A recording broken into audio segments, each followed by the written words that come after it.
3, 2, 1. On today's part of my... Oh, you just... Yeah, you changed something right My before. bad. I didn't know that. There's a new system. I didn't know that. Wait, so this is your Test. This is changing for you? Yes. All right, that used to not be the case. On today's Pardon My Take, we have a twofer for the people. We have Kirk Herbstreit talking college football, national title game, also opt-outs, and all the controversy that wasn't really controversy over the weekend. We also have Chicago Bear tight end Jimmy Graham talking about his career, talking about being nominated for the Walter Payton Man of the Year Award. Awesome interview with him. We have recap of Monday Night Football, Big Ben's last game in Pittsburgh until next year. And then Hot Seat Cool Throne and Guys on Chicks. Great Wednesday show for you. It's brought to you by our friends at Sling TV. Go to sling.com/barstool to sign up now. Get your first month starting at $10. If you love watching live sports but you're tired of high prices, it's time to take control of your TV experience. It's time you got Sling. Sling is the place where your favorite sports channels like ESPN, FS1, TNT, and more all together for less. And it is the cheapest way to get the best NFL viewing experience on TV, NFL Red Zone. With Sling Blue Plus Sports Extra Package, you get Red Zone, NFL Network, and more for only $21 a month. Plus, you can watch episodes of PMT, The Yak, Stool Streams, exclusive new Barstool content for free on the Barstool Sports channel on Sling. Also, the Brandon Walker College Football Show presented by Brandon Walker. He's not a narcissist. Sign up now and get your first month for just $10. Whatever you're into, Sling is where you can get live sports you love all in one place. Go to sling.com/barstool to sign up now. Get your first month starting at $10. Sling.com/barstool right now to sign up and get your first month starting at $10. Okay, let's go.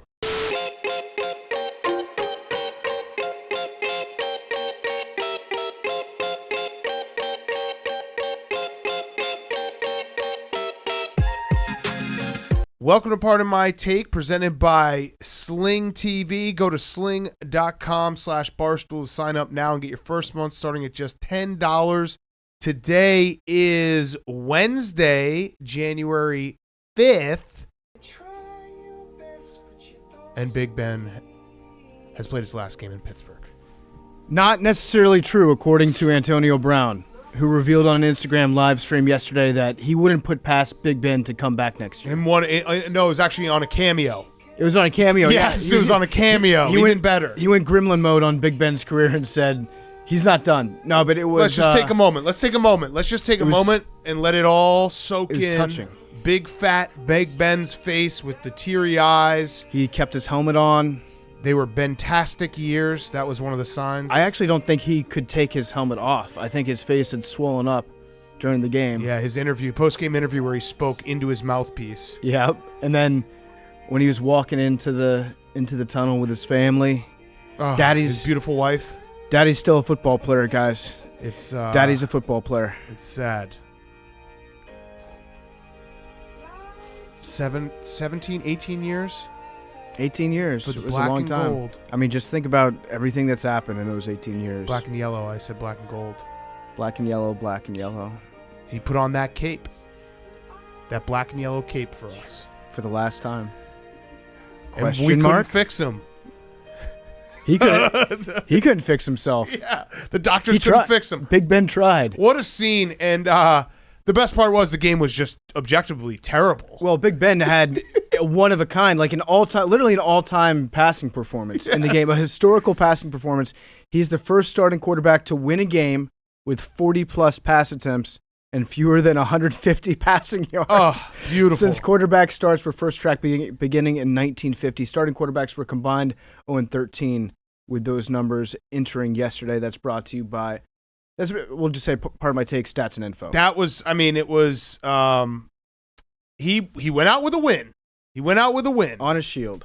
And I really, really hope deep down he just shows up to training camp next year and he's like, what? Wait, what? I was I was just joking. Like, I wasn't serious. I'm still Steeler. It would be so funny if he did that next year, and then we all think back like, wait, but we already did. We used our goodbye Right. last year. I would be fine with it. I'd be perfectly happy to do this every year in Week 17 for the foreseeable future if it meant that Big Ben kept playing. Just a Monday night game late in the season when he could maybe go to every team and just do a goodbye for every city. It was nice seeing him like celebrate at the end. It was very funny though. Right after the game was over, and they tried to give him a second curtain call by calling a timeout when he took that knee. Yeah, there was still a couple seconds left. Tomlin tried to call the timeout, but the reporters were already on the field, so you can't kick reporters off. Correct. After that starts, so they just ended the game, and then Big Ben was walking towards the exit, and they said, "No, wait, there's one last thing I've got to take care of."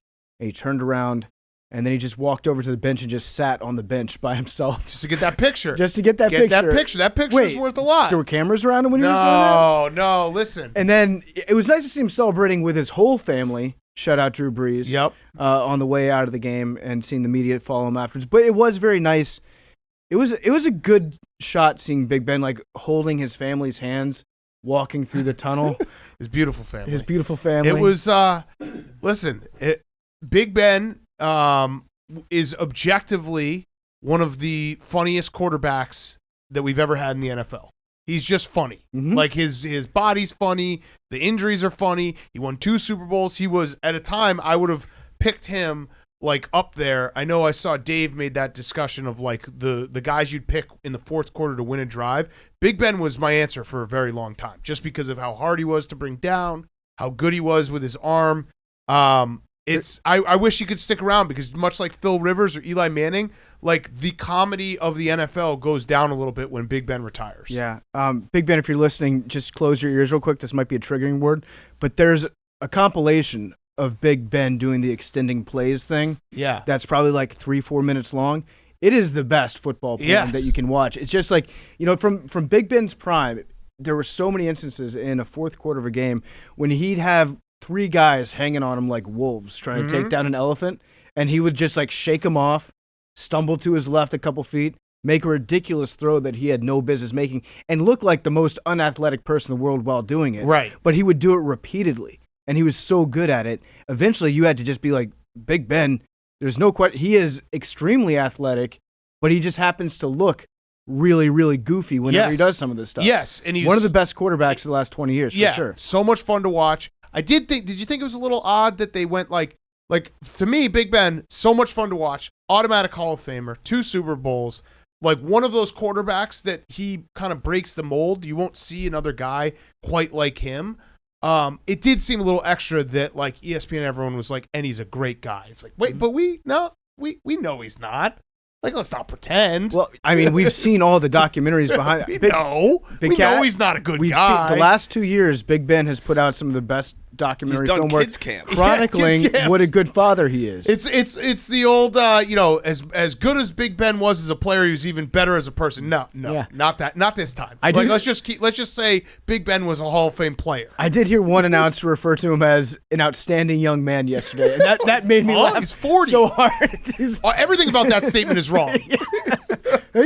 He's a I'll guy. miss him. I will miss him. I will miss him dearly. It's very similar to Philip Rivers or Eli Manning. Like, it's just, I was actually getting a little sentimental last night of like 2010-ish era NFL when you had Peyton, Brady, Breeze, Rivers, Manning, both Mannings, Big Ben. Like, I don't know, maybe with social media and everything, I feel like we won't have as unintentionally funny guys and cast of characters. Nobody benefited more from existing pre-social media than Big Ben. Yes, that is absolutely true. That would have been, it would have been a night.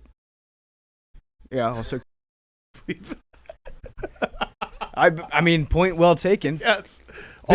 Big Ben on and off the field had a hard time with people that said you can't do something. Yes, but it's he loved proving all the doubters wrong. It's a hell of a send off for Big Ben. They still got one more game. He had to check himself. Actually, he was like, "Oh yeah, we got one more game, so we're gonna try our hardest, even though we're not eliminated, but we are eliminated." I am rooting so hard, not just because of my pinky, but I think that everyone in America should be rooting for the Jaguars because this idea that the Chargers and Raiders would have a kneel off is so fucking funny. It would never happen. It would be so funny. Not Rich Bisickia's Raiders. But I don't know. But yeah, if the Jaguars do win, then both the Raiders and the Chargers can both get into the playoffs with a tie. I think, just the Raiders, they feel like they're in close to tie games a lot, right? It might just naturally happen. No, they could just kneel it, run it up the middle. If your team had the chance to go to the playoffs and all they had to do was kneel and they didn't kneel, you would be furious. Yes. I would be furious. Oh, no, absolutely. Because it has to happen. If somehow the Jaguars win, they have to do the kneel. But you have to also depend on the other team to kneel. Hank. Yeah, no. It's not just one team. But they could. They both have to agree. Stand in the middle and they're just like, hey, just go for it on fourth down. Right? You don't have to kneel. But you could just run it up the middle and just be like, do not score. Just kneel. Both coaches should meet, agree to kneel, Would be such a funny broadcast. If you're a coach, it's a win-win, literally. Yeah. Mm-hmm. And then, we were close to it last year when the Eagles just gave up, right? That wasn't that different. That was a legitimate NFC East title for the football team last year. They just gave up. I reject the implication that Nate Sudfeld was a white flag. Who stands to lose, though? If it's the Raiders and the Chargers. Steelers. So the Steelers would be the ones affected. Correct. The Steelers would make, if the Colts lose and then the Raiders and the Chargers play a earnest football game, and let's say the Chargers win, I think the Steelers then go if they win their game against the Ravens. And we get more Big Ben. That's what we want. Yes. That's what we want. I want Big Ben to just do a million more home games. Did anyone actually ask him directly if this was it? Yeah, somebody did, and I think his answer was, I think you can pretty much say that I'm done in my career. So it's not done. He's leaving it open. It's not done, and you know that Mike Tomlin, when he's talking about Big Ben, he said all the right things, but you could see that there was a little bit behind it where he isn't entirely sure because Big Ben is liable to show up at training camp next year, not say a word, and be like, all right, let's do this. I think what Big Ben is doing now that I'm hearing all this is that I think he's essentially retiring, and then on the last day of work, he's going to walk out of the facility, and he's going to do the thing what, did you say something? Keep looking back, oh, did you want me to do another? Oh, did you want me? And hoping that someone says, hey, Ben, we want you back. Yeah. And it's probably not going to happen, so he's going to sit in his car and be like, was Tomlin saying something when I left? He's going to get a text from, Freiermuth, or one guy, maybe the punter this offseason. Just being like, hey, Ben, are you, officially done or are you coming back? And Big Ben's going to say, it sounds like the guys want me back. I can't turn my back on all the guys. Yes. I got to come back and do it for my teammates one last year. Yeah. So come back, Big Ben. Do it. It'd be great to see. It was kind of appropriate, though, that the Browns season kind of ended in a way at the same time as Big Ben was walking away from the game. The way that Baker Mayfield, after the game, is saying, you know what? I've been hurt this entire year. Yep. I'm shutting it down. I'm going to get the surgery on my non-throwing arm, and then we'll see where it lands from there. Because listen, we're Baker guys. I like Baker. I was going to say, objectively speaking, we're not going to sit here and defend Baker. We're just going to say he's hurt. He's hurt. We're Baker guys, but he's been hurt all year. You got to give him a fifth year to decide if he's still hurt. He's been here all year. And he's been bad. He's been very bad. He was bad, especially that first half. He's been bad. He has been bad. He would admit that he was bad. Yes, and I actually still think that the Browns, Baker deserves a lot of blame for not having a good year, but the Browns deserve a lot of blame for kind of bungling this entire injury. They never really were like, hey, Baker, let's get you healthy and try to put it all back together. Instead, it was just every week, let's get you out there, and he got progressively injured and was playing progressively worse. I just think they screwed that up. If you could go in a time machine, I don't even remember, was it week 2 that he got hurt? It was early. It was week 2 or week 3. If he had just said, hey, let's get you healthy, Case Keenum can. The reason why Case Keenum is a decent backup is he can go 500 for a few weeks. Yeah, so the thing, though, if he had gotten the surgery on his shoulder. Maybe not the surgery, but he had a bunch of injuries. But but it started off with that torn labrum in his non-throwing shoulder. And if you get that surgery, then that's 6 months, 8 months where he can't really play before he gets back to full strength. And if you try to do it without doing the surgery, you're just going to hurt it again when you get back in. So the option was either Baker, either you can or you can't play. But it shouldn't be up to Baker to determine whether or not he should be the starting quarterback for the rest of the year. you have a head coach. Right. And your head coach at some point should say, okay, Baker's very clearly hurt. He should be out getting his treatment done, getting surgery, getting fixed up, because he is a good quarterback when he's healthy. That's not on Baker Mayfield to decide. Like, some people are saying Baker's selfish for playing this year and for costing the Browns an opportunity at the playoffs, given the roster that they have around him. I'd probably do the same thing if you're Baker Mayfield. Like, that's what you do. Your coach should be the one. Yeah, you're hurting us. Who's like, and to be honest, I don't know if Case Keenum would have made that much of an improvement over their overall record, because, like you said, Case Keenum, he's Mr. 500. He's a good backup. Right. But I don't think that you can say without Baker we definitely make the playoffs, given the entire rest of the roster. Maybe they try to go out and get somebody else. I don't know. Well, they were snake bitten all year too, with a lot of different things. It felt like they lost an offensive lineman every other week, and they were in it until week 17, until Sunday's games. I don't know.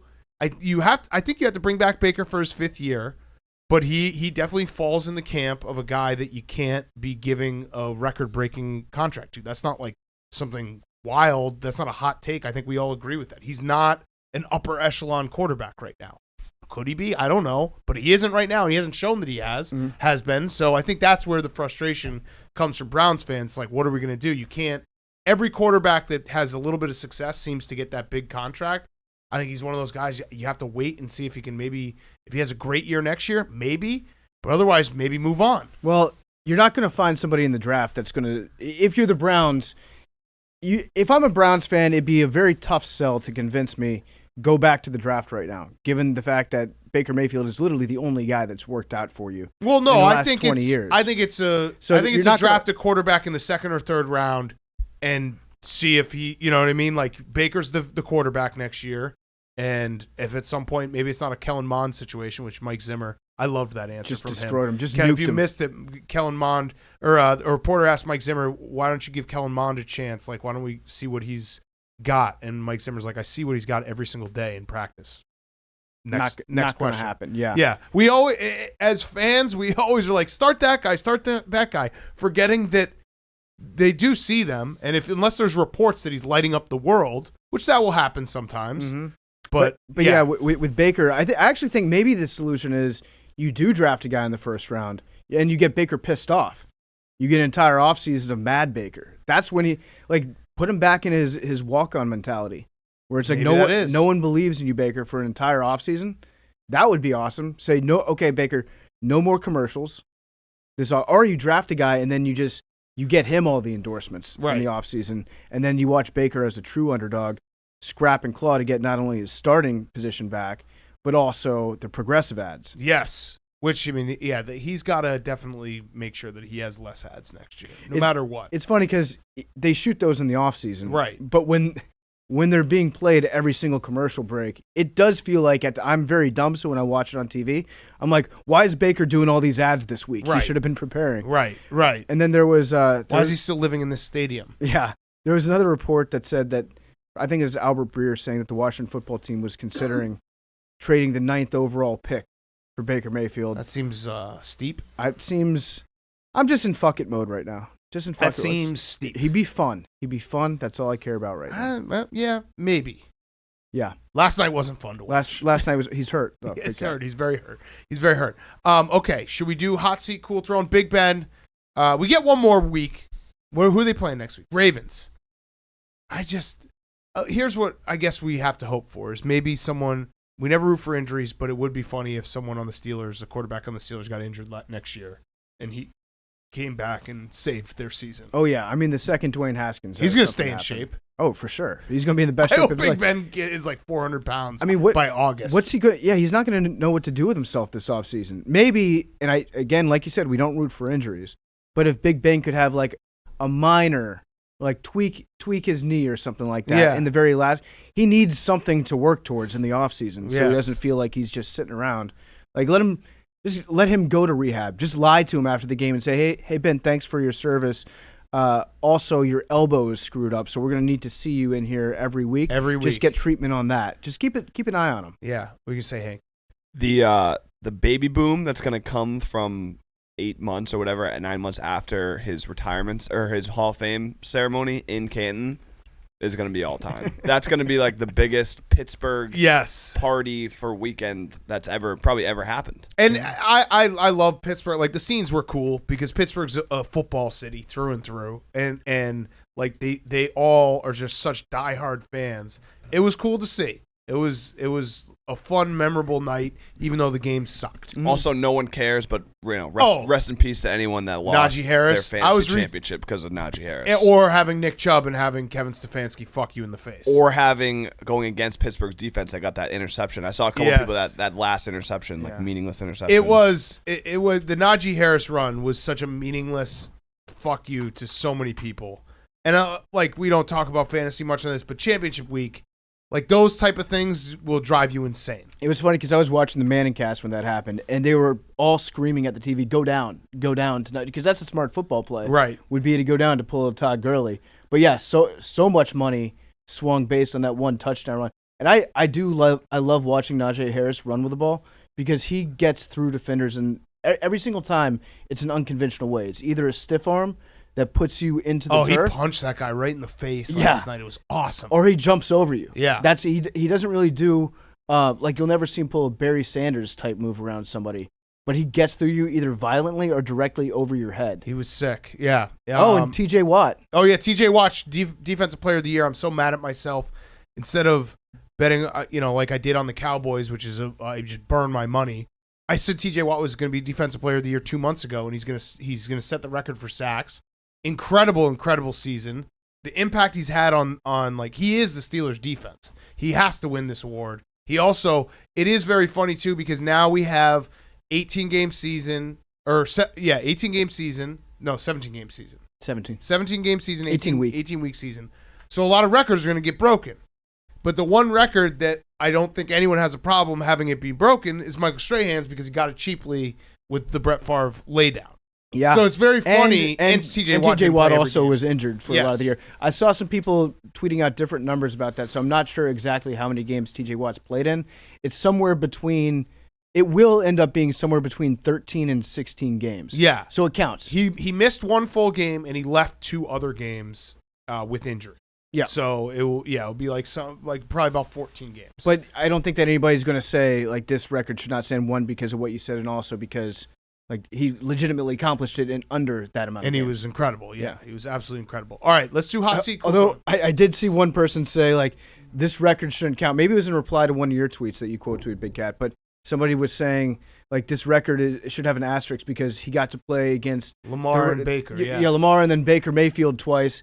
It's like, I can think of many divisions out there with 2 easier quarterbacks to sack than Lamar Jackson and Baker Mayfield. Yes, absolutely. And he hasn't even played Lamar twice. Yeah. They have week 18 game. Yeah, that was very weird that people don't think TJ Watt should be Defensive Player of the Year. Yeah. I don't really even know, like, maybe Micah Parsons, maybe Myles Garrett, like, you could throw in there, but I don't know who else would be in the conversation between those 2 guys, and TJ Watt has better numbers than both of them. I just love that we've reached a point where I can't tell the difference between the people that just do the LaFraud thing, where it's like, oh, this is a Mickey Mouse title about everything as a joke, and those who are serious about it. I think that guy was serious. No, he was serious. Yeah, he was an Ohio State guy. He was serious. The Mickey Mouse thing is also serious. Oh, the bubble thing is LaFraud, yes. Yeah, and Hank getting Disney feels because of a graphic last night that made perfect sense. What? Tom Brady, buck for life. It was a graphic that said most wins in a single stadium, and Tom Brady was 1 in Gillette. It was Elway, Favre, Big Ben, and Favre has played on multiple teams. He was in his Packers jersey, and Tom Brady was in the Bucs jersey, but that's because he's a current Buck. He's on the Bucs. It is, but they're talking about Gillette, right? But he's on the Bucs. No, it's basically like when they would always say Big Ben has the most wins of any quarterback in Cleveland. 98% Patriots jersey and 1% Bucs jersey, because that's the ratio of wins in Gillette.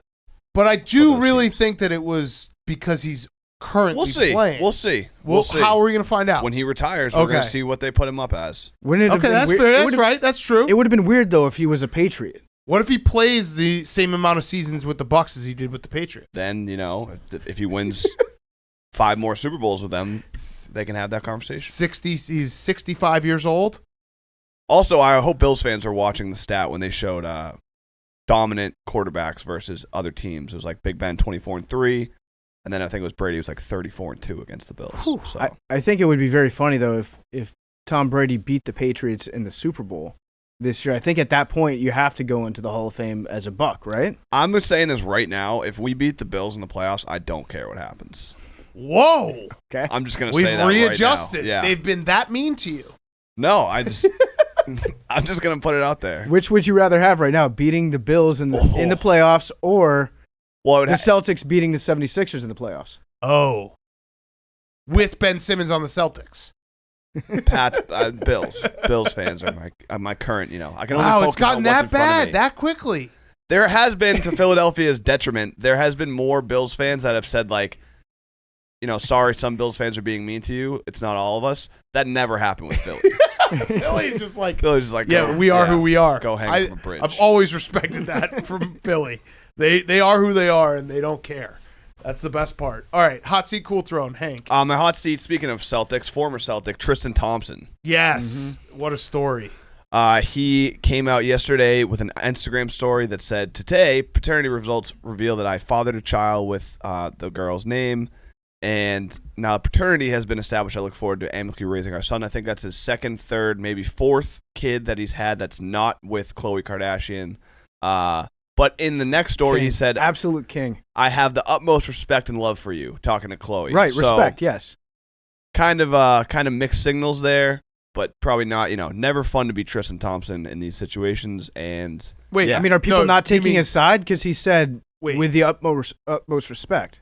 Never fun to be Khloe Kardashian. Both of them. I wouldn't want to be either one of them. I would say Khloe is the one that you got to feel bad for. Tristan, he just fucks everything. Yeah, you're right. Yeah, but respect. I'm not saying I feel bad for him. I'm just saying you never want to be in a situation where the whole internet's coming at your neck. But he's always there. Yeah. This has this not happened? I don't want to sound times? like a Tristan Thompson apologist, but sounds like you are. No, I think my words are misconstrued. But yeah, shitty situation for. Does he have any kids with her? Yeah. Yes. 2. Yes. Well, that's what. Okay. So I think he had a kid with her. Then he had another kid, and everyone was like, "Leave him, Khloe." Then they had another kid. Yes. And that's where people are like, Khloe, what are you doing? He's clearly like a serial cheater. You're Correct. an idiot. She's like, no, he's changed. And then I think he's had like 3 more kids. Yes. And he had that video. He like had a porn video that got released. Remember bonk. that? Yeah, that's a huge bonk. I don't remember that. It did. It definitely happened. I'll take your word for it. Yeah. Send me that link. What are you looking at, Billy? Nothing. Tristan Thompson trends like every 6 months for this exact thing. Wasn't it the video he does. Of just her friend grinding on him or something? I just remember Tristan Thompson was trending. Everyone's like, you seen that video? It was very, like, he does this. He's the horniest man alive, and then every time he's like, oh, I'm sorry, Khloe. Didn't mean that. I mean, at some point, though, it's the whole, fool me once, shame on you. I would say it's well past that have 5 point. children outside our marriage, then maybe fool on us. We won't get fooled again. Maybe this is just their relationship. Maybe this is what they're addicted to. This is what they get off on. Public humiliation. No judge.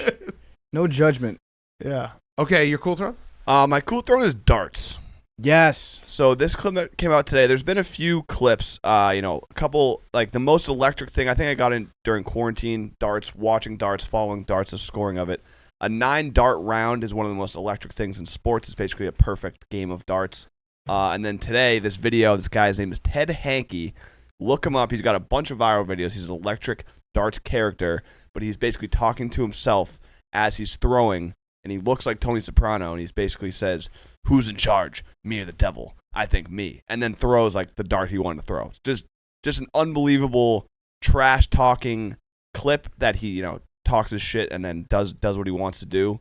Great clip, and then obviously from that, a bunch of other viral clips of him just being a psychopath. Apparently he had a stroke mid-game and finished the game. And after the game, was like, yeah, no, that was like, they're like, what happened? You were like twitching and freaking out. He's like, yeah, I had a stroke. Yeah, no, he's his like incredible. He looks like Tony Soprano. He looks like Tony Soprano in real life playing darts. And so yeah, I mean, there's always videos that perfect dart rounds go out. Those go viral, but just in general, it's a great sport to watch. I want to go to that's one of on my bucket list of sports events is like a huge darting event in either England or Ireland where the people are fired up because those look so fun. You get hammered and then you just scream their chants. I love any sport that has like organized songs and chants going on in the background. The rest of the clip after the guy hits the double 20 or whatever it was also a stark reminder of how much different British TV is from American TV. Because the guy's mic'd up and he's talking into his mic. He's like, "Yeah, you're bloody well right, you cunt," like just dropping hard C-bombs, and the announcers are like cracking up about it. Like, "Oh yeah, he's a bit of a colorful character, this one." I'm just imagining like on mic'd up if like JJ Watt got caught dropping a C-bomb. Christ. Christ. Yeah. Jesus Christ. All right, your hot seat cool thrown, PFT. Well, I was going to put darts on there. Hank got to that before I did. So on your hot seat?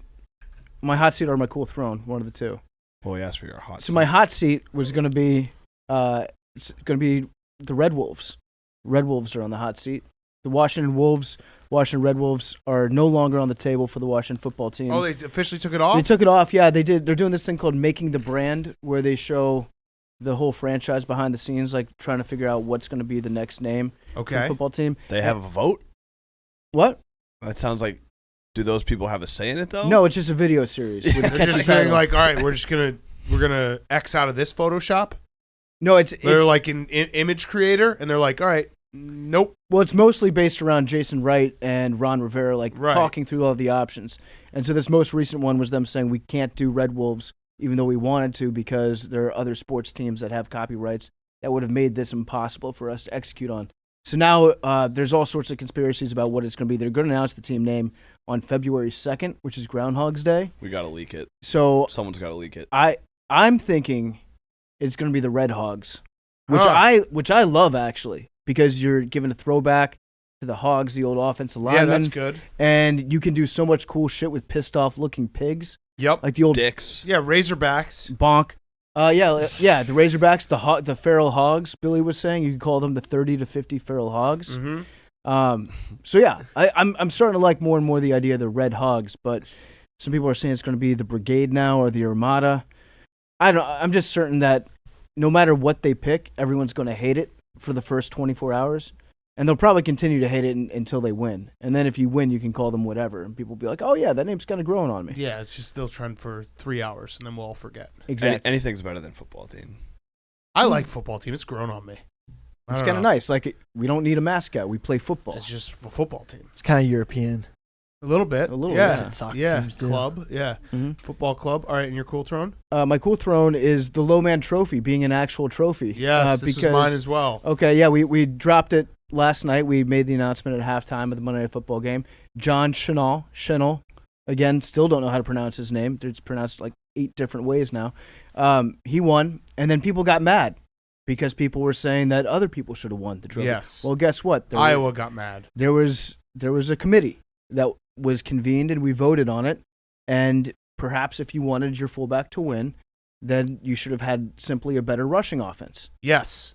What were the final results? I didn't even see. I don't know the ballots. And who were the most mad? Yeah. Okay. So Iowa fans were the most mad, which is very funny because they go around the internet saying people are mad about Iowa. Michigan State fans were mad that Connor Hayward, who is kind of a dubious fullback, he plays a lot. He's listed in certain program guides as being a big boy weapon, which is why I took that and I was like, yeah, I'll allow this in the fullback category. But he finished, I think, in 3rd place. I've never seen the ballots. That's the best part is they think that I have an inside job. I've never seen the ballots. It just happens that Wisconsin runs the best offense with a fullback that isn't a triple option. Like I was saying on the text chain, if we had a wide receiver trophy and Wisconsin won, then you would have a fair case that it's rigged. Wisconsin is fullback U. Right. So what were the final votes? So number 1 was Chanel. Thank you, Jake. Number 2 was Jacoby Buchanan, the Buchanan ball from Army. Who won last year? He won last year. And then number 3 was a tie. I need to look at I think it was Hayward and Monty Pottebaum from Iowa. Let me just double check because I tweeted out last night after I looked up the results of the top 3. But there was definitely a tie at number 3 overall. I did see, I noticed in the video I kept saying without further ado before I announced the award. Mm-hmm. Like 90% of what I say in life is ado. So you should be used to that. Don't give me shit about that. I'm a big ado guy. It was also Iowa fans were also saying that they don't have the correct representation. What does that mean? In terms of voters? They think that there should be Alec Ingold's on there. Yeah. Is on the committee. He won. Yeah, Alex Yeah. Ingold is a winner Right. of the trophy. So that was the other argument they were making, that like there's not enough Iowa players. Who is or- the best Iowa fullback of all time? George Kittle. Tight end. I know. I'm just. We should just throw him on there to make everyone not mad anymore. I do think So that was the top three. So Okay. the third, So we're good. Third place overall was a tie between Connor Hayward and Monty Pottebaum. Okay, perfect. You got third place. That's But it's pretty good that people are mad about it because it means it's real. That's the best part. That's why I was on my cool throne too. Because it's like, if you're going to get mad about a trophy, that means you're taking it too seriously. That means it might be real. and shout out to all the schools that made like hype videos and stuff. Yes. That also Yeah, helps. That was sick. Good stuff. That was sick. Yeah, you're right. It's a good thing that people are mad Yes, online. they take it seriously. And we are aware of allegations that one of our low-man committee members was acting unprofessionally on social media, debating people angrily that were making accusations against him. That person has been spoken to, and they've been told that Who, me? in the future, please continue to do this because it's good for drumming up publicity around the ward. Sorry, I had to tell Iowa fans they had the 102nd rushing offense. I don't know. That sucks. Is it true? I didn't watch the game, but if they had a better rushing offense, could they beat Kentucky? Well, at they the did end go. of the game? They had 4th and 1, and they punted. Yeah. Yikes! So I don't know. Seems I like if think you the had a Badgers guy would that have could gotten really, that. push him up. I don't know. Maybe Army would have gone for that. Also, I don't want this to reflect poorly on Monty Pottebaum. No, he's still got an eligibility year of eligibility, right? And he's an awesome fullback. Yeah, no, we Kick-ass love material. him. Bulletin board material. Yeah. He's probably embarrassed at the conduct of Yes, the very Pottebaum stands. unfullback-like Yeah. for everyone to complain like this. You just take your award and you take it, and that's it. All right, my hot seat is Jake still because Wisconsin beat Purdue at Purdue, number 3 Purdue. No one has ever been more wrong bracketology-wise preseason than Jake Marsh. Are they ranked? And everybody else. That's it. See, this is the part where Jake, he had a moment in time. Hank and I were kind of giving him a little guff this morning. He had a moment in time where he could have broken out. If he had put the Badgers in the bracket before the season started, he would be the only one who looked smart. Yeah, but this is the brilliance of Jake's plan because he's like the pollsters who say, "Well, I'm only telling you what it would be if it started today." So Right, but he also Jake could is have just... Jake is not making any judgments on the actual teams themselves. He's just saying he's a thermometer. You don't look at the thermometer and be like, "Yo, this thermometer sucks. It's too hot outside." You walk outside and you get mad at the weather. So be mad at the weather. No, he should come up with his own sweet opinions. darling Jake. He should come up with his own They opinions. weren't supposed to be good this year. You knew that But too. No, Johnny Davis, Right. National Player of the Year. If you had a No. vote, Yeah. number 1, you would be Yeah. on it. But no one would say that 2 Wow, months low ago. man and National Player of the Year. I might have to get another shirt going. All in 1 year. Yeah, no, that was an awesome game. Jake, everyone go listen to Stool Bench Mob. Great podcast with Jake and Marty Mush. All right. Hey, Billy, go ahead. wait.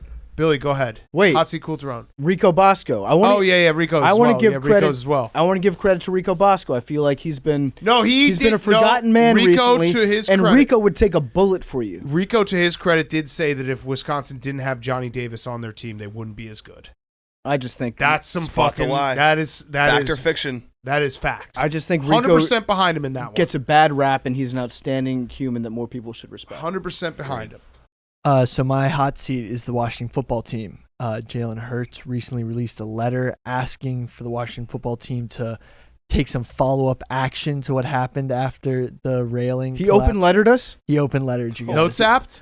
I don't know if it was exact. Yeah, it's Notes app. He notes app open lettered us after kicking the shit out of us in our own house. Yeah, and some people were saying that when those fans fell on the field, they were just told to get the F off the field. And the only one who helped them was Jalen Hurts. That's a fact. So, on the hot seat. God damn, I wish I would have been one of those fans that had fallen onto the field. Sued for I everything. would have been in a neck brace before I got off the ground. Yep. I would be in court right now, and I would be well on my way to owning the entire team. Also, there's a little discourse about whether the cameraman was kicking the people on the ground. Or Oh, he just- was mad. He was so mad. You can watch it again. He was like, what the fuck? Why'd these people fall on me? Listen, well, it's not their fault. I like Jason Wright. That being said, I hope one of these... I would rather have a Philadelphia Eagles diehard superfan, the guy that was wearing the helmet. I hope that guy sues Dan Snyder and takes the entire team away from him and ends up owning the team. That's how bad things are right now. I would rather the biggest Philadelphia Eagles fan in the world, the biggest asshole in Philadelphia. I want you to own the team instead of our guy that we have right now. Please do that for me. Please sue. Thank you. Cool throne? And my cool throne is Antonio Brown because he hasn't actually been cut yet. Oh, Officially. really? Hasn't been released. Interesting. So no roster movement. So kind of cool throne on him. But There he's is just like hanging out. He's not at practice or anything. He was He was at at the Nets game. Yeah, Yeah. and there's also a theory out there that he just didn't realize there was 18 weeks. So he's like thought the season was over. So it's like, all right, well, it's over. This is the season. It's definitely It's a done. possibility. Yeah. Cool throne. It's like he thought he wasn't going to get all those incentives and everything because that was the last regular season game. All right, Jake, your hot seat, cool throne. My hot seat is Kellen Mond, the quarterback for the Minnesota Vikings. Yep. His head coach, Mike Zimmer. He was asked, will we see him next week? He said, not particularly. Why? I see him every day. Got him. Mm-hmm. Do we have a situation where you weren't listening? We did. Oh, no. This Jake. broke at midnight. No, broke- but Jake, we talked about it on this show. 15 minutes ago. You got me. Oh! Wow. Let's go. I was be double No one's a checking. bigger winner than Billy in this Couldn't be situation. us. Yeah, Billy's No, already. no, in his defense. The words hadn't come out of Jake Marsh's mouth before Billy was grabbing the microphone. In his ready, defense, no, ready this- to high step on his Oh, dead body. no. Being on Jake. this green couch, there's a lot of quick thinking on your feet you have to do Men in the arena. to, like, We if should do someone it. We takes. should do it. For Halloween next year, we'll flip it. You guys will sit in our seats. Well, and we'll just the say- Fool's order. Day. Because Yeah. we're Yeah, scrambling. you think you guys are just AWLs listening. Like, you have to do so much more. I wish I could Wow, go back to could just s- listening. In Jake's face right now is so much. You can anytime. In Jake's face, there's so much disappointment. I love it. You eat it. I love it. That's what I want. I want that. You die on that field. He's so mad at himself. Jake, what do you think it was? Like, do some self-scouting at this point. What do you think it was that made you miss that? I think I was double checking the tweet, maybe pulling it up because I had it in my notes. Oh, But I was looking at the context to read it out loud. damn What? it. Pull up your search history. See what you were looking at online 20 minutes ago, because I think that's when we brought it up. That's brutal, Jake. I feel for you, man. I think it was. I also have the tab open for the Wisconsin Football Pronunciation Guide. That's yeah, right. There you that go. might have been it. That's what it was. Ah, It was all show Jake. related, but I apologize. I'll What a send out- moment, though. Don't apologize to us. No, my no. notes. I apologize to the Yeah. AWLs. Yes, please. No. Notes app coming later. Thank you. Appreciate that. That's a classy thing to do. I am keeping the bonk list, and I think I'm gonna have to keep a zone out list. And right now, Jake's Number one. got one up He's on number Billy. one. Yep. Damn. By the way, I think the Nothing I can bonk say. list should actually be.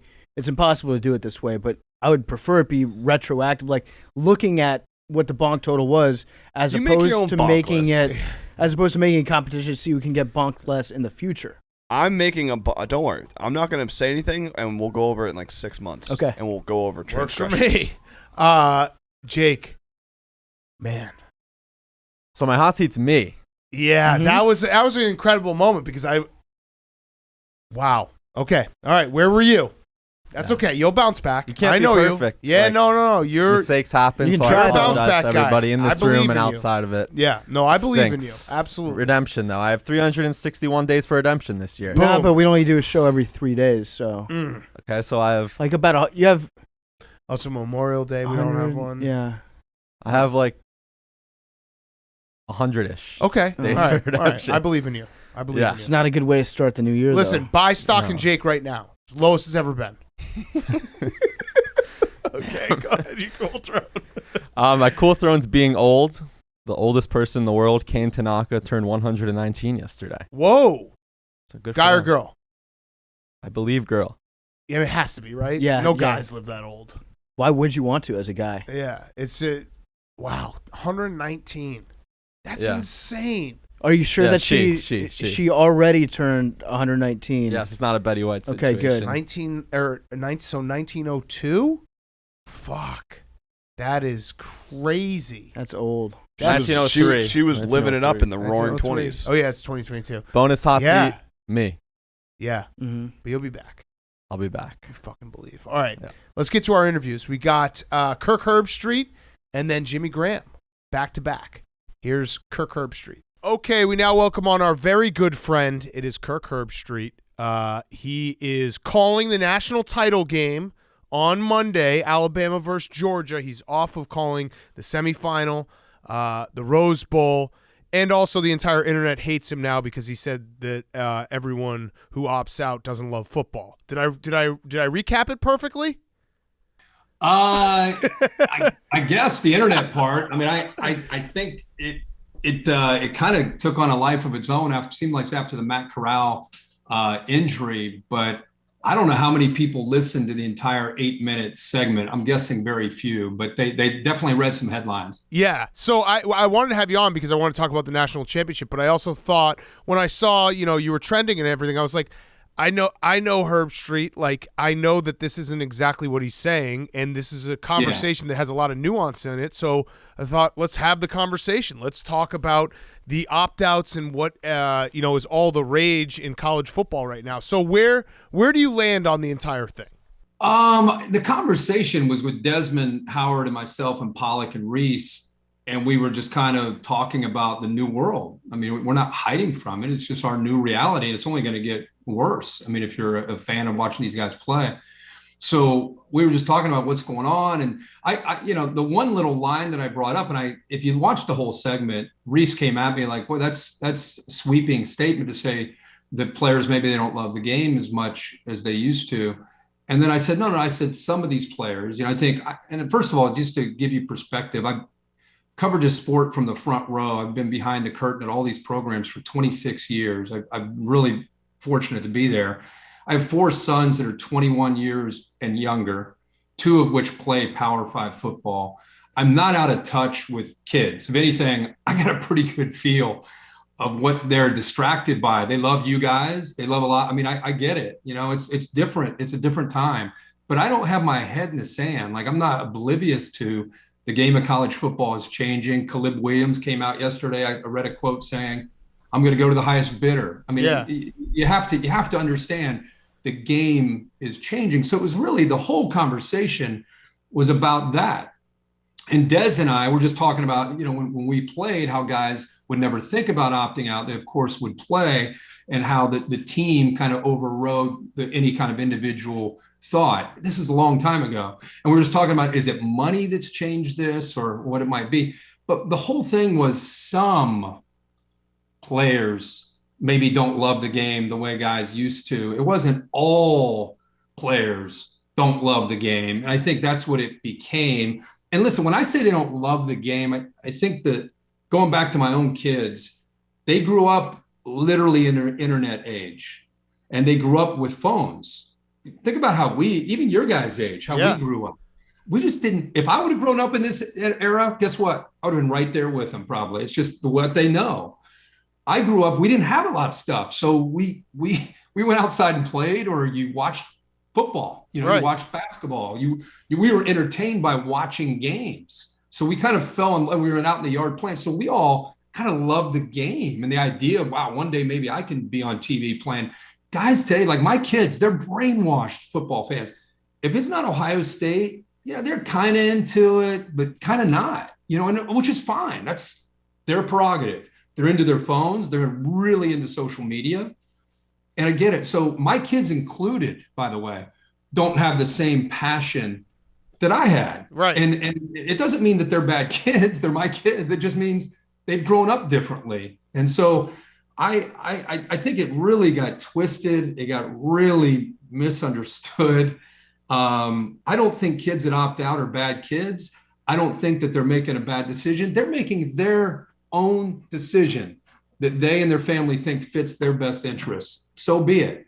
But I think if you would have listened to the entire 8 minutes, you would have heard a very different conversation than I think some of the headlines that were just grabbed maybe to try to help people kind of push their own agenda or push their own narrative to whatever platform they might have. Yeah. So I think Big Cat and I agree that we like it when players play in bowl games from our perspective as a fan. Yes. And especially if you went to a school and you see your team make it, even if it's not the college football playoff, if they make it to a good bowl game, you like seeing the guys that you've supported over the years play.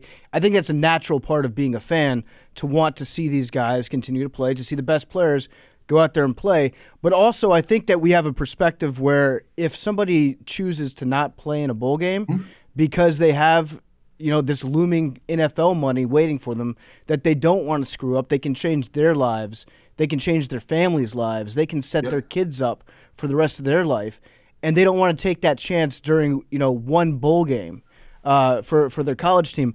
I don't think that it's fair to necessarily say that player doesn't like football or doesn't love football because they're making, by all accounts, a tremendous business decision. If you look at the risk versus the reward, I don't think it's fair to say that player doesn't love football because they choose to not play. I can completely appreciate that. And I think, again, if you would have heard the conversation, I don't think you would have felt we said all kids that opt out don't love football. Boom, period. It really wasn't that kind of vibe at all. It was more just, I think as fans of the game, like, wow, look where we're headed. My point was this, like, why is a bowl game meaningless? Like, if you're Brock Bowers or you're Will Anderson, right now, one guy's played 1 year of college football, Bowers at Georgia, Will Anderson's played 2. And again, in that segment, I described it as there's 2 different lanes if you're a college football player. One lane is, I'm here for 3 years. Whoever can get me to the NFL faster, that's my goal. And you know what? You're entitled to that view. More power to you. I wish you all the best from the bottom of my heart. I hope you make generational wealth. But that's one lane. If you're in that lane, why would you not only not play in a bowl game, why would you play in the entire season? See, I think that's where we're going. I think we're focused on they skip a meaningless bowl game. And I'm saying if that's your view, you're entitled. But why stop there? Like, why? If it's all about the end game, which is getting to the NFL, pull a Micah Parsons, pull there's been so many guys. I mean, Jamar Chase did it, yeah. Nick Bosa. Jamar Chase. Like, if the goal is to get there, skip your entire third year, go to Phoenix, go train, stay healthy. That was my point in that segment. Like, I don't get skipping a bowl game. Like, if it's about saving myself for a meaningless bowl game, skip yourself from the whole season. That's one lane. And I'm not saying you're a jerk if you do that. I'm saying go for it. That's your thing. That's what you want to do. I don't agree with it because here's why. Because I care about players. I care about kids. Even though people are saying I'm this guy that hates players. It's furthest from the truth. I love players. And I look at these players like my kids. I'm not related to them in any way or have relationships with many of them, but I really honestly do care about them. Because I've seen so many kids, you guys focus maybe on the guys that become Jamar Chase. What you don't see, the guys I see who end up having those same dreams as Jamar Chase, and they didn't make it. They opted out of whatever, or they declared early. They never make the NFL. So my point is this, stay in the other lane potentially, have those same dreams, have those same goals. But at the same time, man, you have no idea what opportunity you have if you go to Madison or Columbus or Ann Arbor or Austin, Texas. Go chase that NFL dream. But in the meantime, get your degree, meet people, have relationships, be courteous, be humble, treat people well.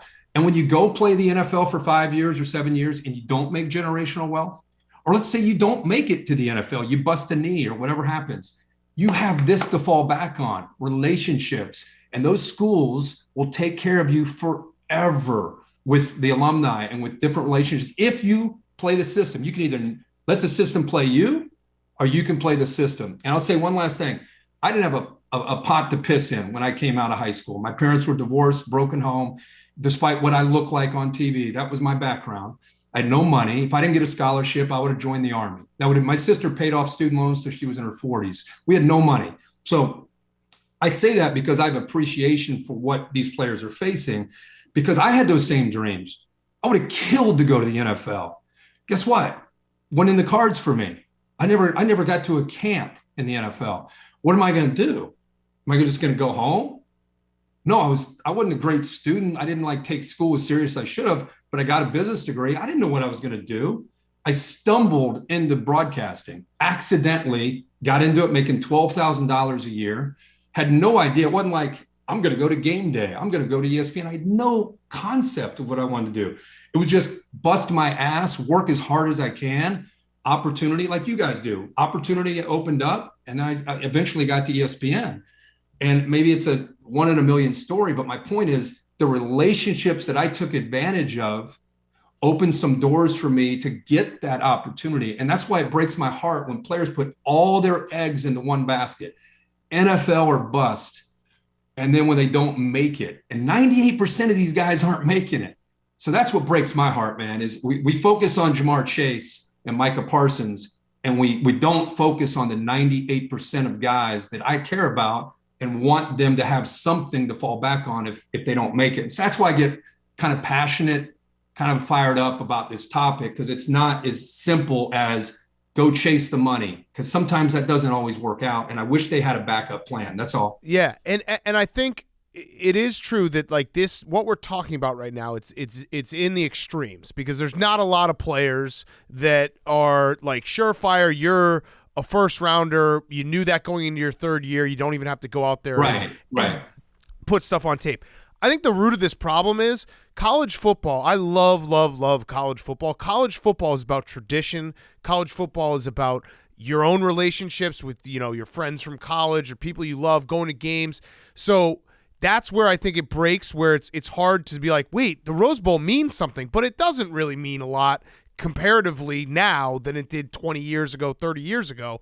That's just a reality of where we are in like the landscape of sports. It's tough to swallow, but it's the truth. At the end of the day, though, my biggest question, and you said you've been around all these programs, I'm wondering this.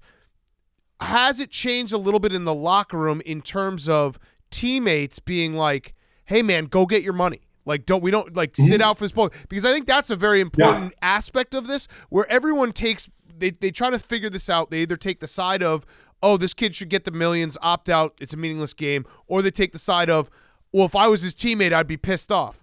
What are those teammates saying? Because I feel like they might also think like, hey, go get your money, man. Like, go get your money. They're not as mad as they would be. I think they always are going to have their teammates back. I don't think there is this unbelievable amount of pressure that, wow, I can't believe you're not going to play with us. But on the other hand, if they say, hey man, I can't resist we're going one more time. I mean, there would be a ridiculous celebration. But at the same time, when they say, hey, I'm going to protect myself, it's become the new thing. Right. Hey man, we get that. You got to do that. We totally understand it. We support you. You're right. That is very fresh, and that's how it is right now. And that's changing. And my biggest take of the entire thing is, I just don't like when anyone on the internet shames any of these kids one way or the other. Like, if you opt out, that's your choice. You made the choice with your family, with your teammates, with your friends, everything. More power to you. If you stay though, and like Matt Corral gets hurt, and people are like, oh, he shouldn't have played this game. No. Matt Corral he said, these guys have done so much for me, I'm going to do something for them. Like, that's a cool thing as well. And he shouldn't be shamed or felt like, oh, you might have screwed yourself over because he wanted to play one last game with his teammates. Yeah, when I look back at this whole like last 4 days or so, like if there's any regret, it's not for the people that are using me as a piñata, over the last 3 days or 4 days. It's not that. It's the play. If I could have been a little bit more clear, you guys do live TV. You know what it can be like when there's producers in your ear. Desmond even says something like, "Man, the producers are." So it's like you're trying to get all your words right, and you're talking about a sensitive subject, and it's not always perfect. So if I had to apologize to anybody, it'd be to the current players, because they probably didn't see the segment at all. And all they're doing is getting on social media and saying Herbstreit says players don't care about that. I really, really wish and hope that current players know that, man, I appreciate the situation that they're in. I love college football. I love the players. I've always been a guy. You guys know me. You watch Get Up, you watch First Take, you watch a lot of these shows today. It's about throwing stuff, being a hot take artist, throw it against the wall. I'm not. I've just never been that guy. I'm not comfortable with the story ever being about me. I'm always about the players, the coaches, and the storylines. And so I've been really uncomfortable over the last few days because I don't want it to be about me. Right. And I really regret not being clear in my comments to be able to make these players know how much I love them and appreciate them. And they don't have to view the world the way I do, obviously. But I don't ever want to be viewed as I'm out of touch when I have 4 sons that are all 21 and younger. And I get it. I get what these kids are facing. And I would say what you just said about Matt Corral. I would encourage anybody, if they have any hint. I remember when Ron Dane, you're a Wisconsin guy, when Ron Dane came back, I felt he was very tentative running the football, almost running to not get hurt his last year because he knew what he had in front of him. And I remember thinking, if you run to not get hurt, you're going to get hurt. Yeah. If you play in a bowl game and you're worried, oh my gosh, I'm playing in this bowl game, but what if I get hurt? You're going to get hurt. So like if you have any hesitation or doubt about playing a season or playing in a bowl game, I would encourage you to not play. Don't do that to your team, to yourself, because you are going to get hurt. Right. If there's any fear at all about what's at stake, and oh my gosh, I would say don't do it. You got to play the game. It is a reckless game, and you guys watch it all the time. Dudes are flying. But like when you're a freshman or sophomore, like Jackson Smith and Jigba, no one's even thinking about him getting hurt. Right. Like he's just like catching the ball around. I mean, he's just playing football, right? No one's like, oh my God, be careful. But when you get to that level, you either got to power through it and not worry about being hurt, or if it's bothering you and it's in the back of your mind, you got to nip it and say, hey man, I'm too concerned about it. I don't want to hurt myself or the team, so I'm not going to play. That would be my recommendation. It's also tough to get hurt if you're Jackson Smith and Jibba and nobody's tackling you. Yeah. Right? If they were playing defense, I could see maybe how that could. That was like 7-on-7. That was awesome. brutal. That's the other part. Is like it just after all this stuff, and there was opt-outs for Ohio State. The game was incredible because the game was incredible. How about Marvin Harrison Jr.? Yeah. My gosh, dude is 6'3", 205. So you're right. I mean, it opens up a door for another guy, but it's going to be interesting, fellas, because I think next year and the year after that and wait till we'll pull back this discussion. We'll look in 2000 and whatever, 4 years, 5 years. We're going to be like, holy cow, nobody's playing bowl games. It's just going to progressively continue to go down there. So I think there's another conversation to be had, and I saw some comparisons side by side of the conversation that you were having about the players, and then also your conversation with Lincoln Riley, who is a guy that, he took a new job. He made a business decision for him and his family, but he also left his team before their season was complete. Yeah, I'm not a fan of that. Yeah. So I think some people saw the screenshot of you talking to Lincoln Riley and kind of, you were playing nice with him because he's right. Obviously had, talks with you guys. You've broadcast his games before. And you compare that to, how you were talking about some of the players that were choosing to opt out. But when there's a coach that leaves before the end of the season, talk about how you feel about that particular set of circumstances, because he's kind of doing the same thing as some of the players would be doing, opting not to stick around with his team through the end of the season. In a perfect world, it'd be great if the players and the coaches had some kind of bonding contract that allowed them to finish the task, right? Because I think that's really important. And what Brian Kelly did at Notre Dame, I mean, his team was potentially in the playoff.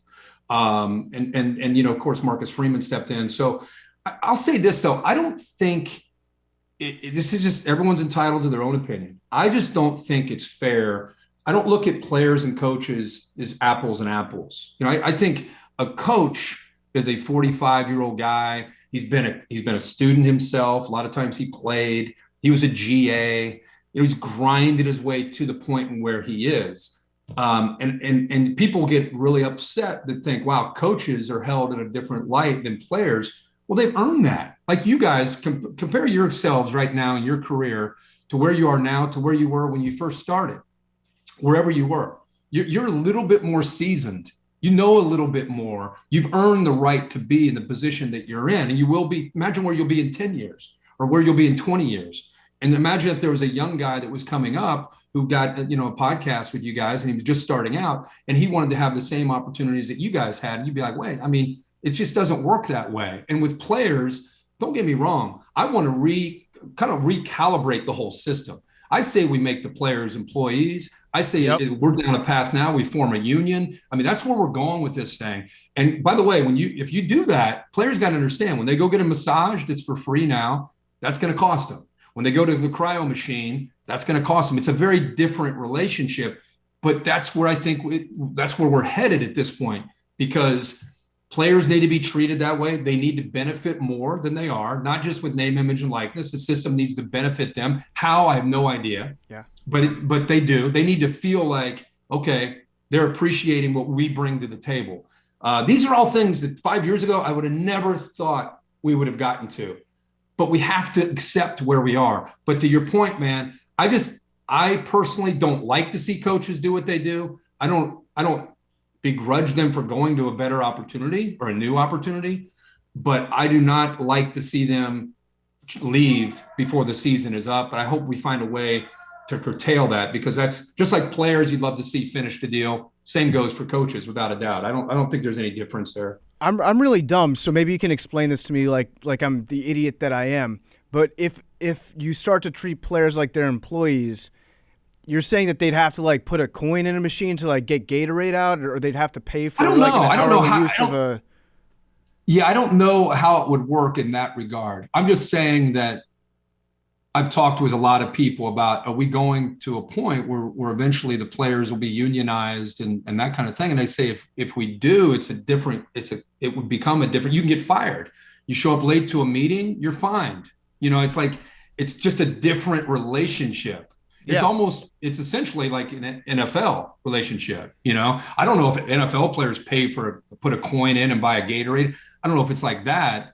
And I don't know the specifics. I have no idea. I mean, this is like the early stages of where it may go. The game's changing. And it's not going to we have to start. We just have to start thinking about like, where is the sport going, and not be like, it needs to stay the way it is and that's all there is to it. I mean, I'm more than willing to listen and evolve with the times. We have to. I mean, we can't just say, no, we're not going to do it.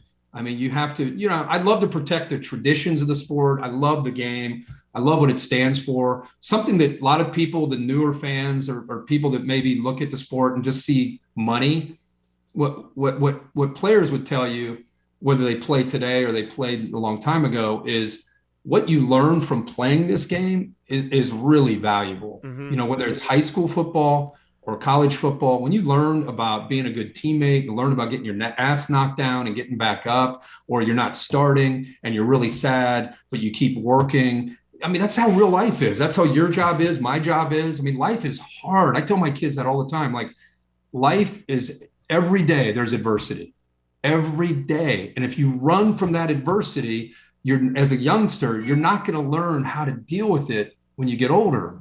And so we all have to go through it. In football, the great thing about that game is how much shit you go through to be able to figure out, man, this sucks, but this coach taught me how to get through this. And when you become a 25 or 30 or 40-year-old, you look back at that coach and, man, I couldn't stand that guy, but holy shit, he changed my life and taught me about how to deal with that situation. And no one talks about any of that. It's just how much money is in it. And that to me is kind of undermining what's so great about the sport, and especially about college football. And I hope we don't lose that perspective or that lens. Yeah, and we probably will at times, just because the internet, that's how it works. But I think you're absolutely right. All right, let's talk a little bit about this national championship game, these playoffs. So we technically pushed our preseason bet was that Cincinnati Cincinnati was not going to make it over a one-loss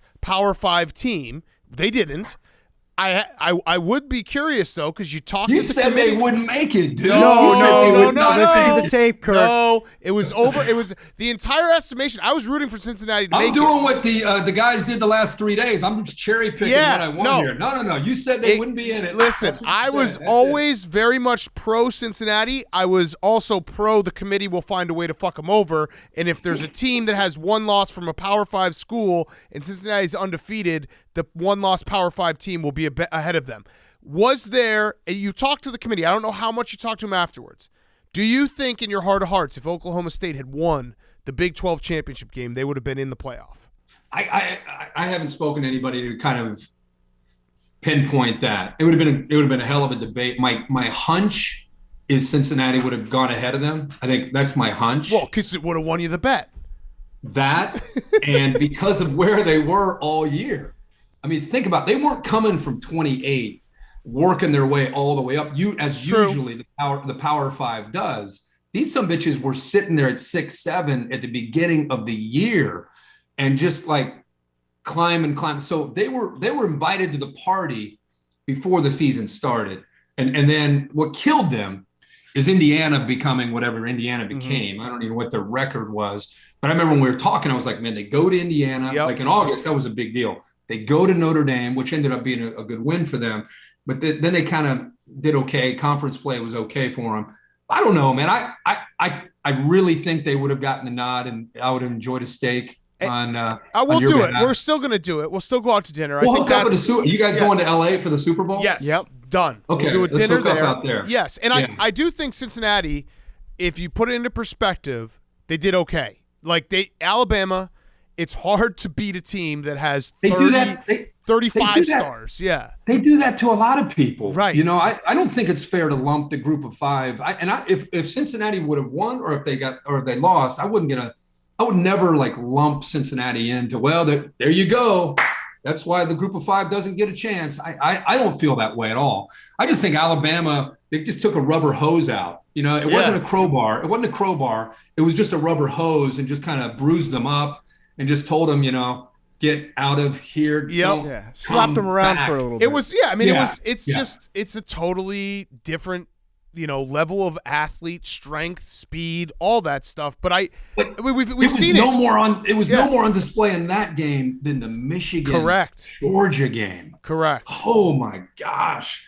The Michigan offensive line. Think about what they did against Ohio State and the Big Ten. And they went in against Georgia, and it looked like, I don't know, a bunch of NFL players snuck into to Hard Rock and got into some Georgia uniforms, defensive linemen, and they just overwhelmed them. They really never had a chance. They had no time. I do think Michigan had a weird game plan at times where they were trying to go sideline to sideline, and like Georgia will just, if you've watched Georgia at all this year, if you try to do anything within 10 yards of the line of scrimmage, they have faster and stronger guys than everyone. Like, you have to beat them deep. You have to. The problem was they didn't have enough time to throw the ball often. They couldn't get anything going with Hassan Haskins and Blake Corum. I mean, they've been a run the ball, play action team all year. And when you can't run the ball, your play action game's gone. And then you're just trying to, even I felt like some of their perimeter stuff, it was with jet sweep. It was almost like, hey guys, we're going this way. You know, it was very, very predictable that kind of set up Georgia. And then, like you said, Georgia with Nakobe Dean and those guys, they can fly to the football. So those games are behind us, and now it sets us up for a rematch with Georgia and Bama, which should be outstanding. Yeah, in the SEC championship, Nick Saban was saying you guys gave us some of that yummy rat poison this week because nobody was, for the first time when Nick Saban saying like people were doubting Alabama, I think he's kind of right. People were doubting Alabama going into that game, and we looked like idiots. I felt so dumb after that game. I was like, I can't believe I actually doubted Alabama. It happened to me. I know, man. So I think all of us did. Yeah, and now they've got the rematch going on, and I have to try to figure out, wait, now does Georgia have all the yummy rat poison from getting beaten by Alabama? Or can Alabama – is there still a way that Nick Saban can sit his team down and say, okay, guys, nobody believes Well, they're underdogs. No, I don't care what Vegas says. What you're saying, think about this. 12 weeks of football, we held Georgia on a pedestal, and then there was a gap, and there was everybody else. 12 weeks. And so when Georgia went against Alabama, we thought it'd be competitive because it's Nick Saban, but there's no way you can beat that Georgia defense. Stetson Bennett, whatever, it doesn't matter. Georgia's defense, they're going to win the game. And 10-0 looked great. They were doing what they do to everybody. And then you got it. I mean, of course, Bryson Young ended up making plays, Jamison Williams, and they just went to another level offensively. But there's nothing. I don't think either team, maybe Georgia, I don't know if any team can play up. They don't respect us. We're going to show them. Because in college football, that works. 18 to 22-year-old guys, they feed off of that. But I don't know. Other than Georgia, like you said, they just lost, and maybe they're pissed off, and maybe they show up ready to go, and they're out to get revenge. Maybe you could play that angle up. But I don't sense the same kind of build-up where it's real decisive and obvious on one side like the last time. What about the element of this game? I still do think Georgia's a better team than Alabama, and I think that they've been better all year. Kirby Smart, though, like, is Nick Saban his boogeyman at this point? Because if it feels like one of those games that if Georgia does, and I don't want to, the Georgia fans are going to get very triggered by what I'm about to say, but if Georgia can't complete the deal this year, it feels like it might never happen, because this is like, they are really, really good. They've been good all year. Alabama has not been as good as Alabama has been in the past, and it's just they can't get over that hump. They can't beat the boogeyman here. Fair. When I think about Alabama's defense, and I ask you guys this, there's Will Anderson, number 31, who's just special. Outside of him, how many guys remind you of the old Alabama defenses? Christian Harris, a great player. Jordan Battles. I mean, they've got talent, obviously. It's Alabama. But I'm talking about those guys that you turn it on, you're just like Minkah Fitzpatrick, where you're just like, holy cow. You know, that's a first rounder. It just doesn't feel like they have that talent that they've had in the past. Doesn't mean they're still not a great team, obviously.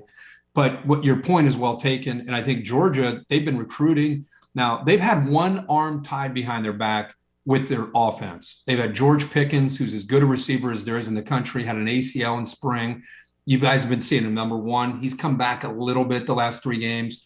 Jermaine Burton, number 7, who caught a big touchdown against Michigan. He's been hurt most of the year. Kyrus Jackson, number 10, dinged up almost most of the year. So they've been more running backs and tight ends all year. And now more so even in the last game they played Bama, they've got some receivers that can get vertical, and I think they have more weapons at their disposal to try to attack Alabama. But what you're saying is fair. This Georgia team's been building for this.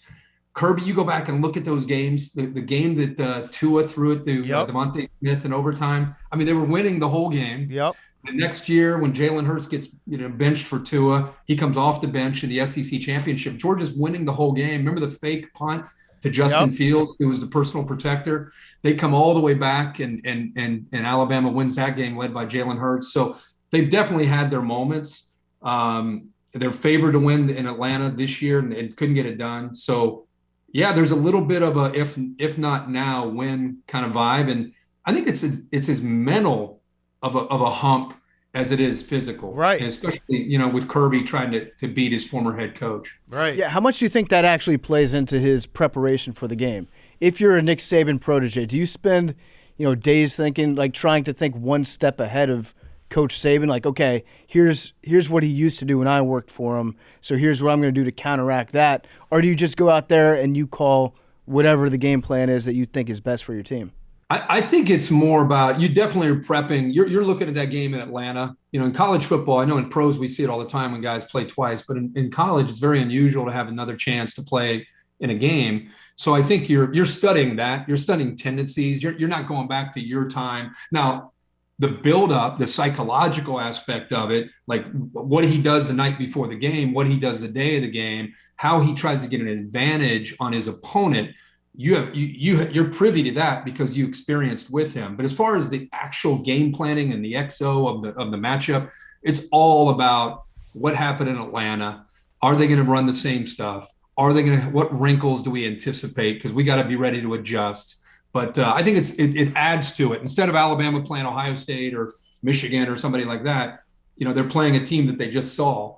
And you wonder how much of that same game plan Alabama will use, considering how well it worked. One last thing, John Mechie not being in the game is big. He's a 1,000-yard receiver, fantastic player. He's not playing. He got hurt in this game last time they played.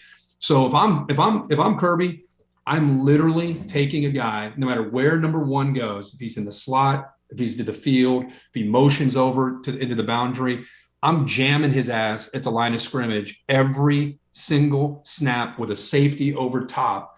And I'm making either Brian Robinson win the game running, the tight ends, that they have, Latu and Bingsley, make another receiver that we're not as familiar with, make someone else. But Jamison Williams destroyed them the last game they played. He can't beat me. He cannot beat me. It would be my biggest key to this game. Yeah, I do think that Mechie being out is actually a sneaky big piece of this, because he's been like this for the last couple of years. He's never been the best receiver on that team. Some might say he hasn't been the second best receiver on the team at times, but he's always a guy that is absolutely a threat that you can't forget about.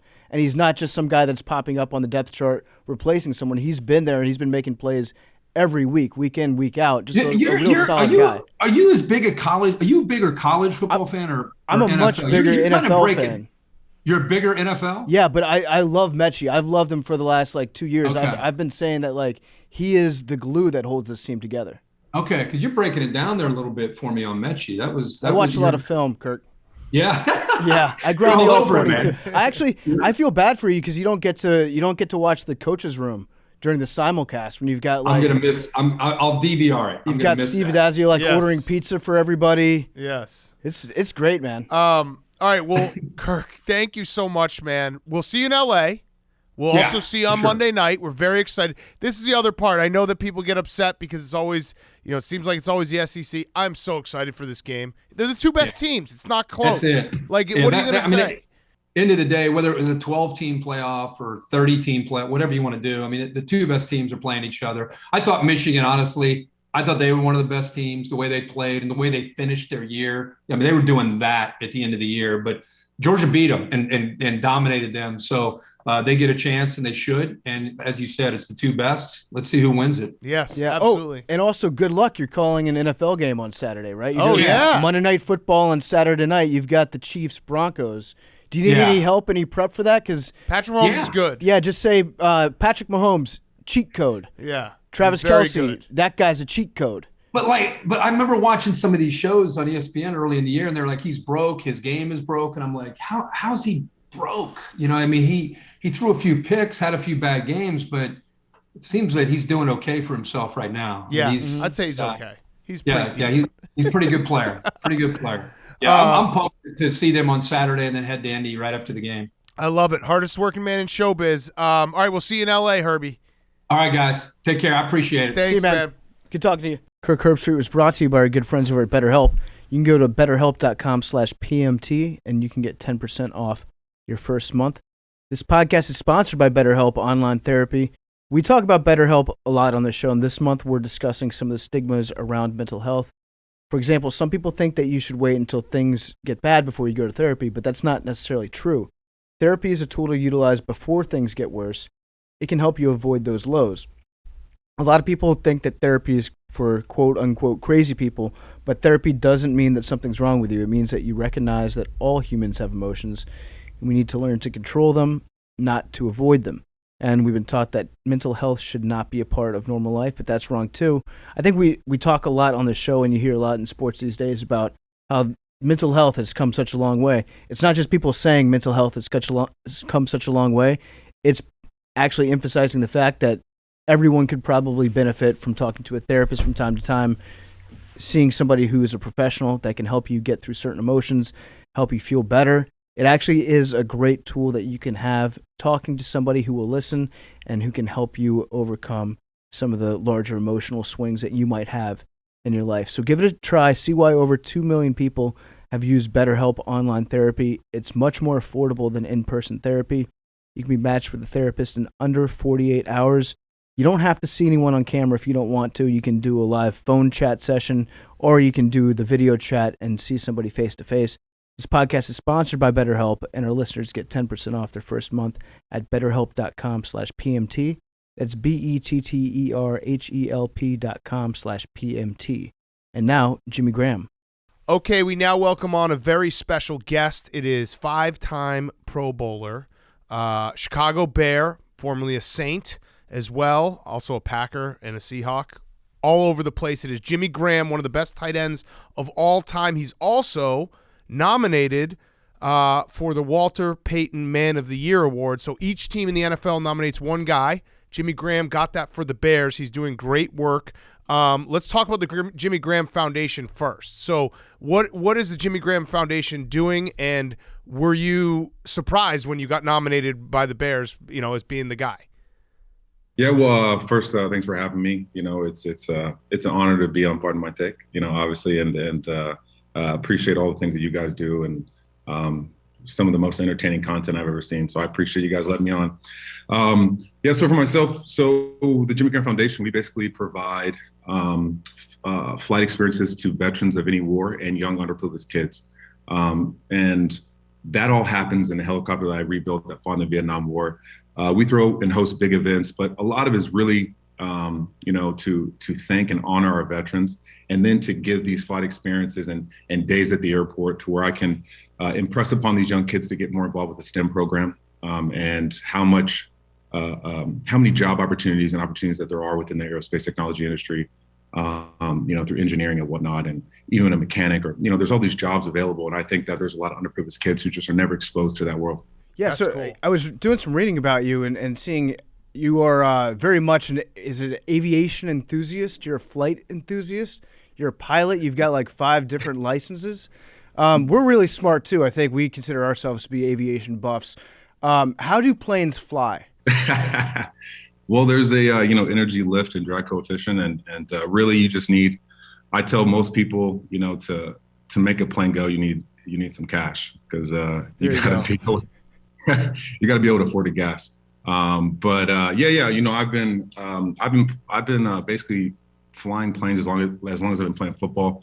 After my rookie year, I went and got my first license, and I've gotten 8 or 9 or 10 licenses since. And I fly a little bit of everything. I'm a commercial helicopter pilot, a commercial multi-engine pilot. I'm an aerobatic pilot, seaplane pilot, and just kind of the gamut. So, I go off and I give these experiences, I give these moments and really just share with a lot of people, my life, and, how the sky's the limit, and to take a kid up and do aerobatics, or, really, really in the helicopter is a special moment, obviously because I'm a dumb jock, and,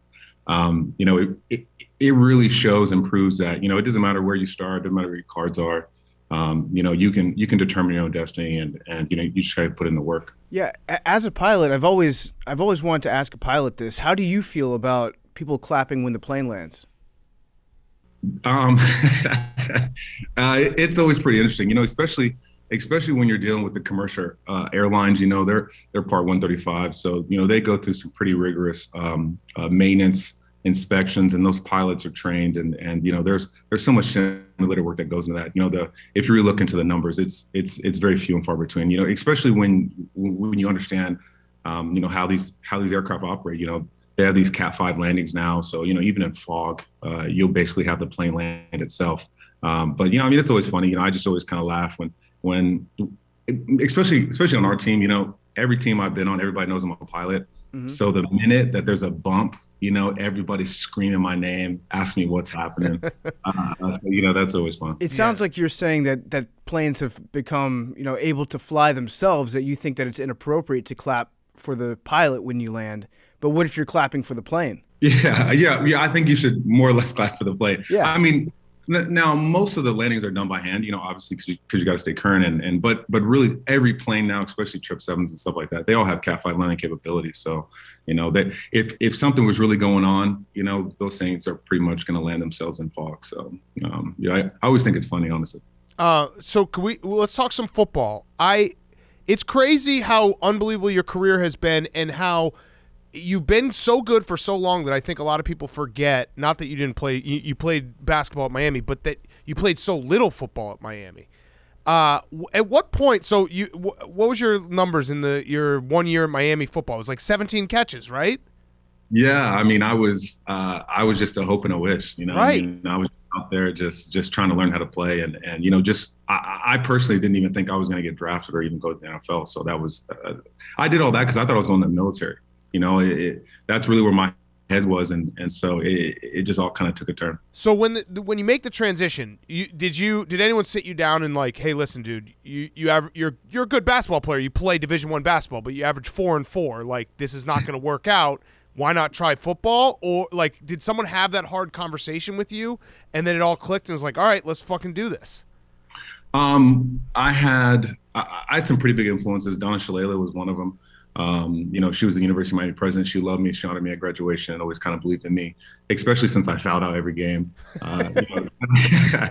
She told me like my sophomore year that I was playing the wrong sport after like my second time I fouled out in a row. And then honestly, kind of one of the bigger kind of names and people who got involved pretty early was Bernie Kosar. Bernie Kosar, yeah, he met me randomly, and it was like just random at a barbecue. I ran into Bernie, and he had a football, so he was throwing the football with me in someone's backyard. This is a no lie story. And after him telling me about the NFL and surgeries and this and all he had been through, he looked at me and said, "Hey man, you could be a playmaker in the NFL." I was like, What the hell is this old man talking about?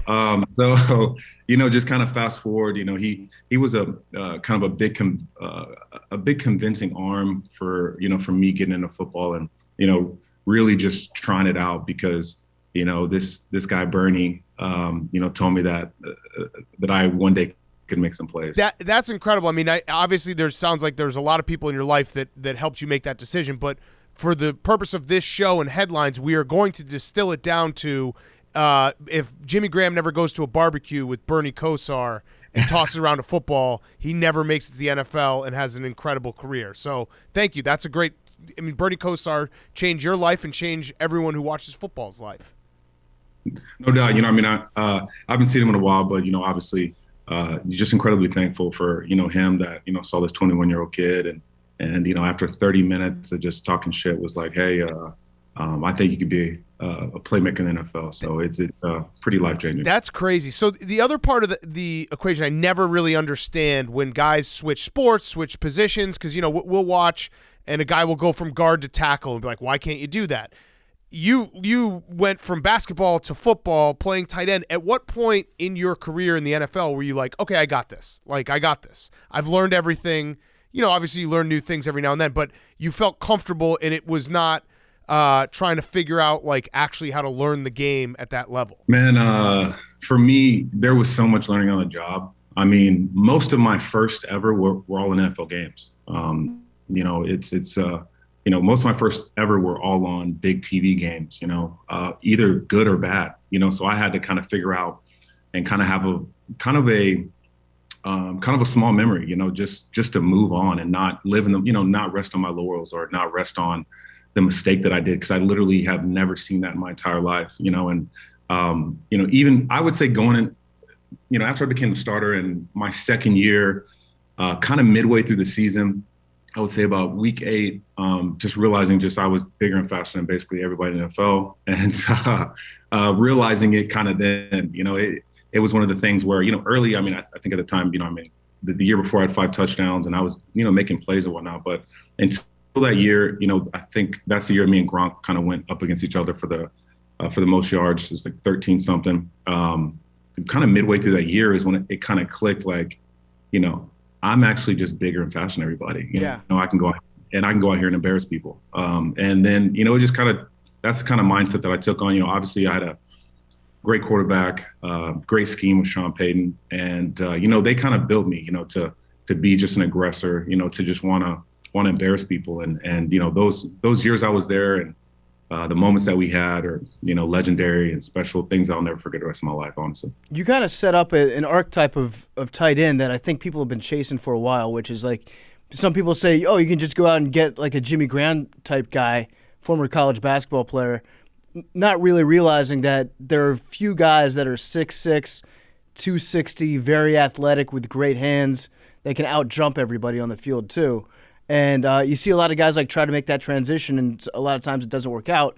What do you think is the one thing that's kind of separated you, that allowed you to really excel as a tight end, where a lot of guys, whether it be from, certain blocking assignments or just the grind of a training camp in the summer might have weeded out some of the other guys?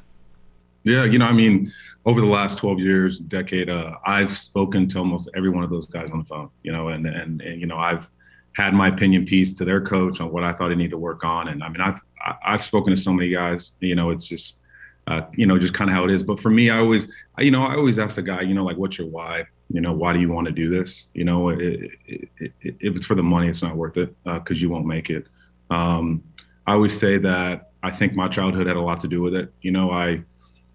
I gave myself no other option, and from the things that I went through as a kid, I just play with this type of intensity and tenacity that, I was willing to, I was willing to die on certain plays out there. And that's kind of how I took it most of my career, at big moments, I'm just man to man. I always tell myself, I'm willing to die right now. And I think that that's the mentality you have to have when you get into this league. especially when you come from basketball or you come from an experience where you really don't know what you're doing. You're just out here running around trying not to get slapped over the middle. So for me, that was kind of my mental piece. And at times, many times, even in my older career, big moment, you got to make a play. And, in my mind, I'm willing to die for it. So I think that's kind of the big separator. So we had this debate because opt-outs are obviously all the rage in college football, and everyone's talking about love of the sport.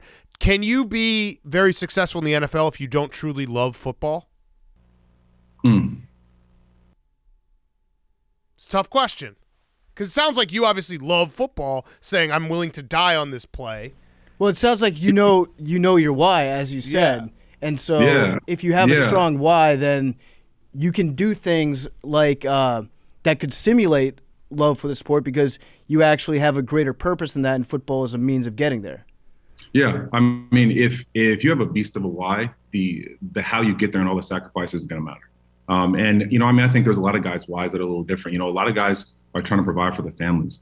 A lot of guys come from some pretty savage situations, and this is it for them. So their why is that. And when you're up against a desperate man, there's not many things he's willing to go through to get there. But I think in the end, you gotta love the game and you gotta love to compete. That at the core of it is everything, because it'll catch up with you at some point. These off seasons, you can't spend on yachts and out here on vacation, having a good time. You got to spend time working. You got to be under the squat rack, and you've got to take no vacations for 6 years so that you can reach the pinnacle, and so you can reach all these dreams and goals you have for yourself. If you don't want it for yourself, it's simply not going to happen. So me, I would say, what's your why? One, but you have to like the competition of this game and what it brings. And if you do, then all those little things that add up, it's not going to matter. It could be also you're searching for your why is your why. Just constantly searching for it. Yeah. You find it eventually.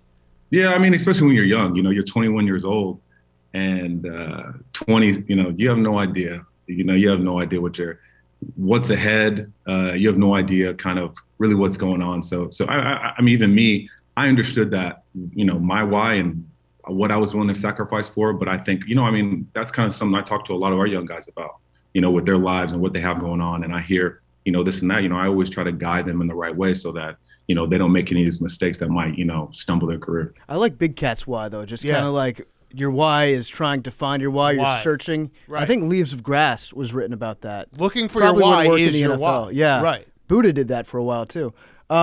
So people forget that you're the reason why you're not allowed to dunk a football over the crossbar in the NFL. Yes. You broke the upright. I think that was in Atlanta back in 2013. You dunked on everybody, you ruined Arthur Smith's goalpost. Did you ever apologize to him? Nah, I think if I look back at, all my times in that old stadium, I always said I own a little bit of real estate in there. I scored a bunch on them. I won a lot of games in there, and it was always just a crazy rivalry. But I'll do it again. I remember, Mark Ingram jumping on my back, and as I'm punching the goalpost, it's a big statement. We were always battling with Matt and that team, to try to win the NFC South, and it was high scoring games. Whoever had the ball at the end would always win. So. No, I'll never apologize. What I'm mad about is the $32,000 I got fined in preseason for dunking the next year. Okay. That's fair to be upset about that. Were you surprised when it broke? Because I've seen a lot of guys dunk before, but I've never seen a guy pull the axis of an upright off its kilter. Yeah, well, back in the day, my last 2 years in New Orleans and my first year in Seattle, I weighed 280 pounds. I was a big dude. I was a lot bigger than I am now. I remember weighing in kind of before one of the games, and I was 288, and which is nuts. Yeah, obviously that's probably why I blew my damn knee out. But it was also a different league back then. Guys were huge. Mike linebackers, the Urlachers, Ray Lewis's. All these guys were 250, 255, and you can't survive as a linebacker in the box like that anymore. You got to be fast running 4.4 nowadays. So, it was just a different game. Yeah. Who, so the famous Jimmy Graham contract, I'm a wide receiver, I should be paid as a wide receiver on the franchise tag, was an incredible back and forth. If you don't remember it, the franchise tag, for the Saints to franchise tag him, it was like something about $8 million. As if he was classified as a wide receiver, it was like 12 or 13 million. So it was a big difference. What is it, more than that? Tight end was $6 million and receiver was 12.5. Okay, so even more than that. So $6.5 million that you're fighting for. The question that has always stuck in my head from the entire back and forth: who fucked up and forgot to take tight end out of your Twitter bio? Well, first off, that had nothing to do with it. But it was cited. It was cited as part of the evidence. Yeah. It was. There was so much stuff cited. I mean, oh my goodness. I mean, this, like, I still have like the case file. It's humongous. Like, it's boxes and boxes of shit. And it's just one of these things where I never held out. I never asked for a penny. I played my rookie deal out, and when it came time, they franchised me because it was $6 million. And they said, well, in 2 years, we'll franchise you twice. You'll be 30, and then we'll get rid of you. And I was like, what? I was like, yeah, I'm not doing that. Right. For me, I told him, hey, if you give me $1 more than Gronk, I'll take it. And Gronk signed a deal 2 years early. I just wanted $1 more, and they wouldn't do it. So, then that's when things get muddy, things get weird. And that's when, the whole aspect of the business takes over, unfortunately, and then you got to stand up for yourself, and obviously they're going to stand up for themselves. And, I know if I would have really won the case, then it would have been probably, the way they pay players would probably be a little different now. It was going to be more like there's some, like in the NBA, there's not a big man doesn't make big man money, and a point guard doesn't make point guard money. You just make playmaker money. And I knew that there was a few guys that were falling underneath this category. And so that was kind of the big tug away, for me, winning that, and probably why Sean Payton testified against me in court. And, what happens after that? Is it awkward? Is it awkward that you had your coach testify against you? Yeah, obviously. We had a couple conversations, and for me, it kind of hurt because, I really saw him as like a father figure. He built me. He created me. He helped me become who I was, and I thought it was more than that. So, obviously, the business aspect kind of took over, and equally, I think because he was being like that, I kind of stood my ground, and I turned into a man at offseason. So. Did you ever consider maybe converting to Mormonism? Because that seems to be the key for Sean Payton to want to pay like nebulous in-between type guys exorbitant amount of money. Well, you know what?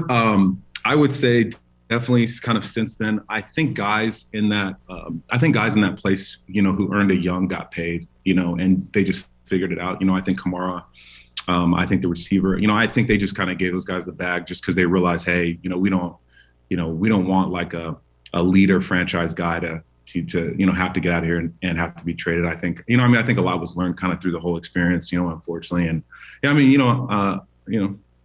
and that's kind of how it is. You weren't around for the year where Sean Payton was suspended, right? So you're not going to be in the Kevin James movie? Oh, no, I was there. Oh, you were there for that. So who would you want to play you, or who does play you in the Kevin James movie? Oh, do they put me in there? I mean, obviously The Rock, Yeah. That's just a good answer for anything. Like, keep it in Miami, who you want to hang out with tonight? The Rock. Like, yeah. The Rock. Always a correct answer. Pete Davidson, I could see playing you. That'd be kind of cool. It's kind of mean. No, dude's a stick man. He slays everyone. Yeah. The stick man. Yeah. All right, so I'm a Bears fan. I got to ask, how awkward is it in Halas Hall right now? Awkward. Guys are just focused on ending the season right, and staying healthy and we're going to figure out who our quarterback is Sunday, and then kind of go from there. But that was one day at a time. Great answer, Jimmy. Wow. Yeah. Great answer. Are you focused on controlling what you can control right now? Yeah, that's all we're doing here, man. And sometimes this off season we'll get back together. Jimmy, talk about the mindset that goes into your preparation for this Sunday. Me? Yeah, talk about mindset. Where are we at mentally? Hopefully this isn't my last game. That's kind of where my mindset is obviously, I want to be here for my boy Cole Kmet, make sure that, he keeps rising and keeps learning. But, for me as well, I got to figure out what's next for me, and I got to figure out if there's an opportunity for me to go onto, a contender next year and kind of see what happens. Obviously, there's a lot of moving parts all around the NFL, and we'll see who retires and who doesn't, and if I keep playing. So that actually it just triggered something in my brain. You were part of the famous 11 tight end room that Ryan Pace put together, where he's like, I'm going to try to Pokemon collect all of the tight ends in the entire NFL and do this going into the training camp. Did you have enough seats in the room? Like, what was that? Did someone have to stand? How'd that work out? Obviously tight end position's a big, it's a position that kind of always gets hurt, kind of always gets banged around. And I think they were, just trying to figure out, what was going to be the best, moving forward, especially, with how much, that they were supposed to be using us. So, it was just, it was definitely interesting. It was 11 tight ends. Yeah. There's a lot of people. Did you guys, were there like cliques inside the tight end room? Like this our group of four? Our tight end room's pretty close, and I'm old, so the more the merrier, because that means the less I have to practice. So we're all very close, man. We even however many we had, I don't even remember what it was. That's kind of how some of the off seasons are. Every team at some point loads up on some position, trying to figure out what their future is and kind of what the present is. So I asked you kind of a awkward question because obviously it seems like there's change coming to the Bears, hopefully. I'll ask you an easier question. How big of a dickhead is Aaron Rodgers? Oh, you're being serious. Jimmy's nodding. He's saying, "Yep." He just winked at us. He just winked at us. Did you see that wink? I didn't see the wink. He saw the wink, but I didn't see the wink, but I saw the thumbs up. Yeah. Nah, trust me, Aaron Rodgers is my guy, man. He, obviously I spent 2 years there. It was kind of a weird 2 years, obviously, because Mike got fired and, new offense and, just a lot going on, kind of those 2 years there that kind of built up into what it is now. But, me and Aaron are extremely close. We still talk every week. No chance. No chance. That's a lie. Yeah. Obviously blessed, all the times that we spent together and, obviously the derbies and stuff. It's, I owe him and we'll always be close, always. And that's real. Has he told you how much LSD he did this offseason? Is that ridiculous? No. I don't know his personal ordeals. Uh-huh. He's over there in California doing his thing, man. But Wow. he's had a hell of a. Sounds like you're really close to him. Well, I also live in Miami, so yeah, we get on it every once in a while, FaceTime, catch up, talk about things, and we share some similar opinions on very many things. Why don't we FaceTime him right now? We should just FaceTime him right now. Yeah, I'm probably not gonna do that. I mean, you guys FaceTime all the time. I would never do that though, ever. And you guys know that. First off, if randomly somebody FaceTime me while on the show, I'd be pissed. So we used to do that all the time to our guests. No one actually we had Tiger Woods on. Scott Van Pelt called Tiger Woods. No big deal. Yeah, remember we had Michael Jordan on. Yeah, we had Michael Jordan on. Denny Hamlin called Michael Jordan. So it works. Who's the most famous person on your cell phone? The most famous person on my cell phone? Wow. Probably Mark Cuban, maybe? Mark? I think you can do better than Mark. Yeah. He's not that famous. We know him. Yeah. He's awesome, right? Yeah, no, he is awesome. Yeah. But he's not. If we know him, then he's not that famous. What about Obama? Well, he's not on my cell phone. Oh. Yeah, I went to the White House a couple of times to speak for him, but that's it. Oh, no big deal. You got Trump in your cell phone then? Trump. No, I don't. No. I saw him over in Palm Beach one time, but that's it. All right, so I had one last question. This has been awesome. Everyone, please check out the Jimmy Graham Foundation. He is nominated for the Walter Payton Man of the Year. It'd be nice if the Bears could win something Super Bowl week for once, so we're rooting for you, Jimmy. So you are a fantasy football Hall of Famer. Your 2013 week or season was insane when you had 16 touchdowns. How often do people come up to you and like mention that? Because I'd have to imagine a decent amount. Every day of my life. It doesn't matter where it doesn't matter where I'm at. Almost it's anywhere every day. I hear it nonstop. I mean, I've been pulled over by a cop, speeding, and he's just like, "Hey man, thanks for the win, man." And, it's just like it's just nuts. I think fantasy football has just propelled just offensive players on a different stratosphere, man. It's been great for the game. It really has. But it's crazy because that 2013 season, and it was also it was like kind of that moment where it was a cheat code where you're like, oh wow, tight ends can do like a bunch for us here. And also I should mention the 2011 season when you had 11 touchdowns as well.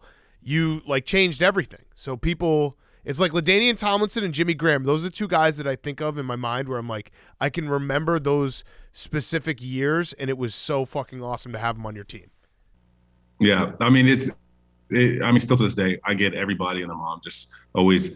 Actually, most of the people who probably donate to the foundation is always linked to something on fantasy football. You're paying it back. Yeah, I like that. Yeah, just paying it forward. So I appreciate all of you. I've been paying it for the last couple of years for the foundation. Really appreciate it. Yeah. Very cool. My last question is, do you get invited to hang out with George Kittle and Greg Olsen and all those other tight ends when they get together and they do their little sleepovers? No, it's kind of weird. This offseason, I didn't get invited to the tight end extravaganza. Wow. Yeah, which is I was kind of disappointed.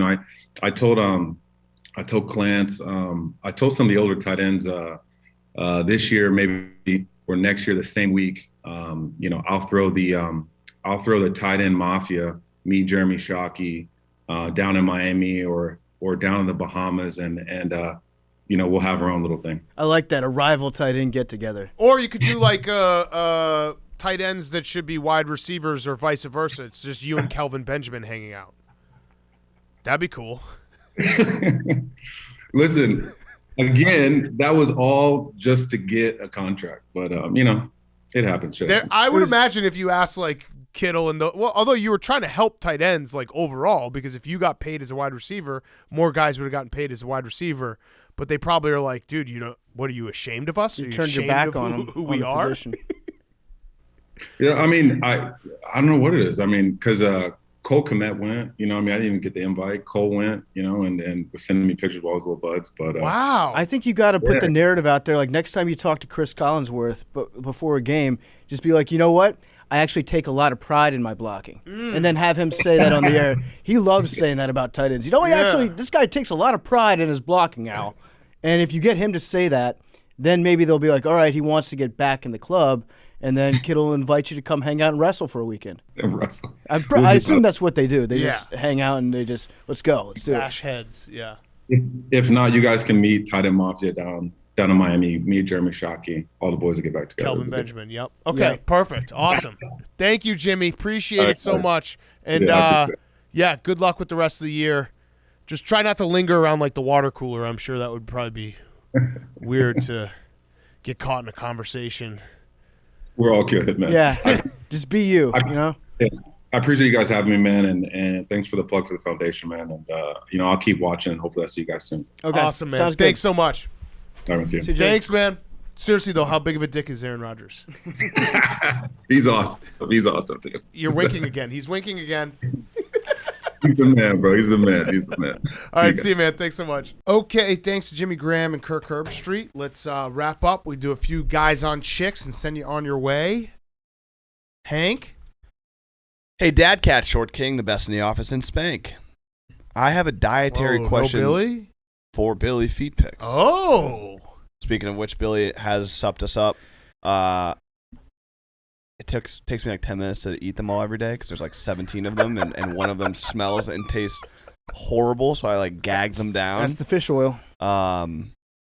It's like I believe though. I'm a believer. I actually think my thought process is I've been so unhealthy and putting nothing good in my body that something is better than nothing. Hopefully, my liver stays intact, but I believe. I'm going to say that. I believe in you, Billy. We got some probiotics, so we're working it from all angles. Is there a chance, though? I'm actually seriously concerned about kidney health. Is there a chance that what you've given me will fuck my kidneys? Well, that's why we didn't put you on creatine.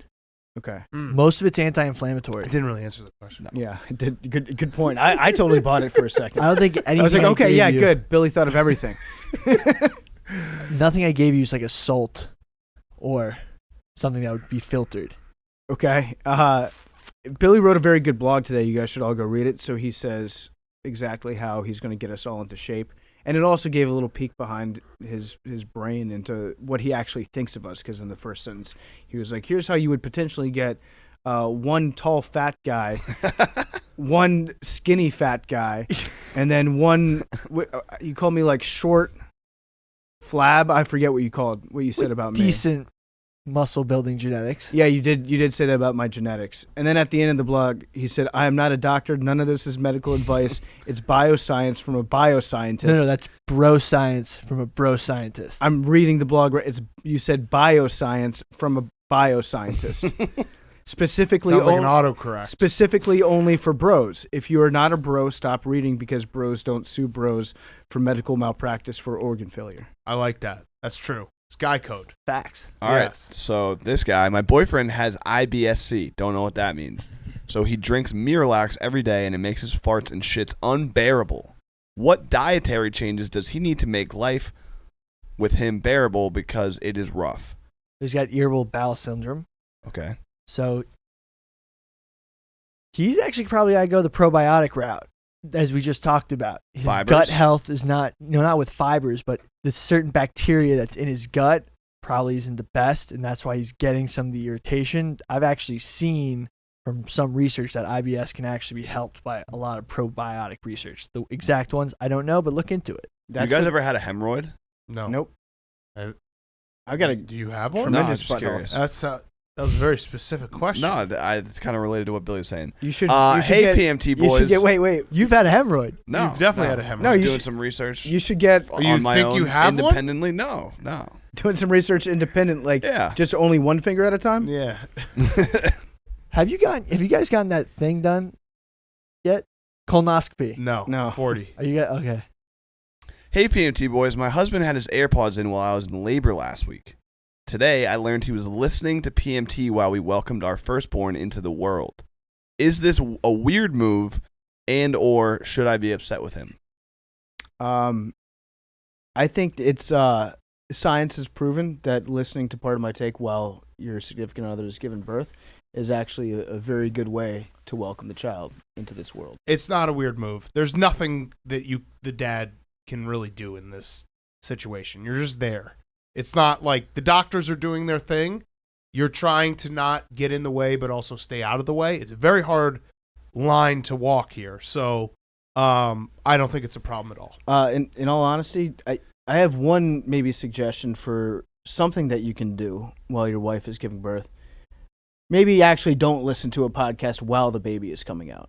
Is that too much? It's like, I don't know. He's got one headphone in. He probably shouldn't, but also it's a very emotional, weird situation. So however you cope, I'm not going to tell you how to deal with it. He probably was listening to Guys on Chicks thinking that we might be giving advice. On how to pull the baby Yes. out. Yeah. Listen, when my son was born on his birthday, Glenny Balls gave me fucking 4 WNBA picks and they all lost. We all have different memories. Okay. How do I get my boyfriend to let go of the past? I'm a Steelers fan and he is a Seahawks fan.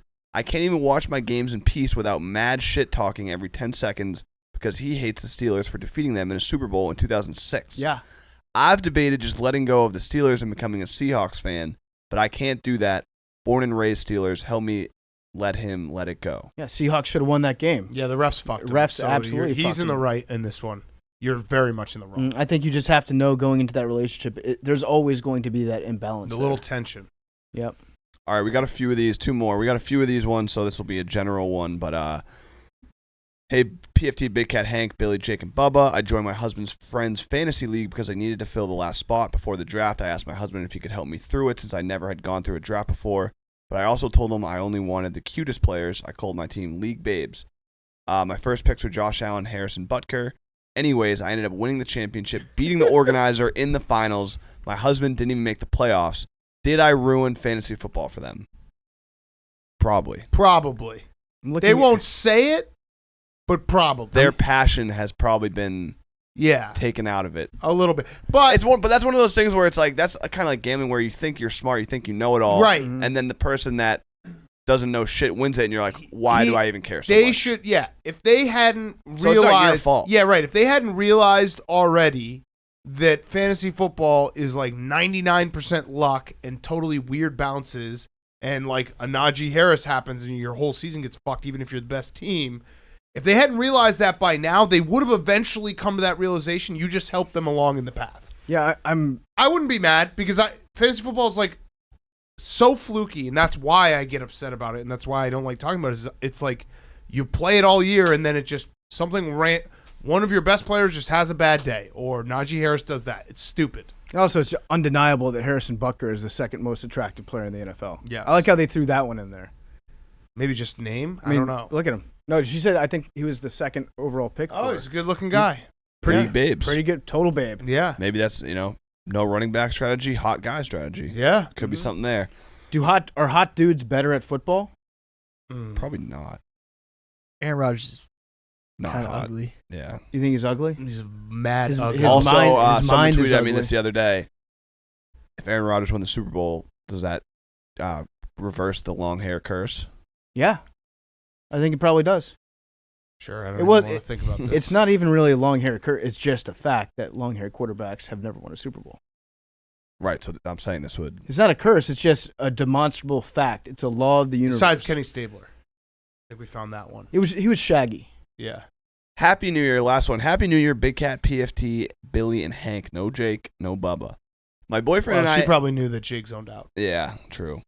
My boyfriend and I have been dating about a year and lived together. The other night, he was moaning so loud in his sleep, so I rolled over and found out he had a raging boner. I woke him up to find out what his sex dream was all about, only to find out he was going to battle with the Spartans.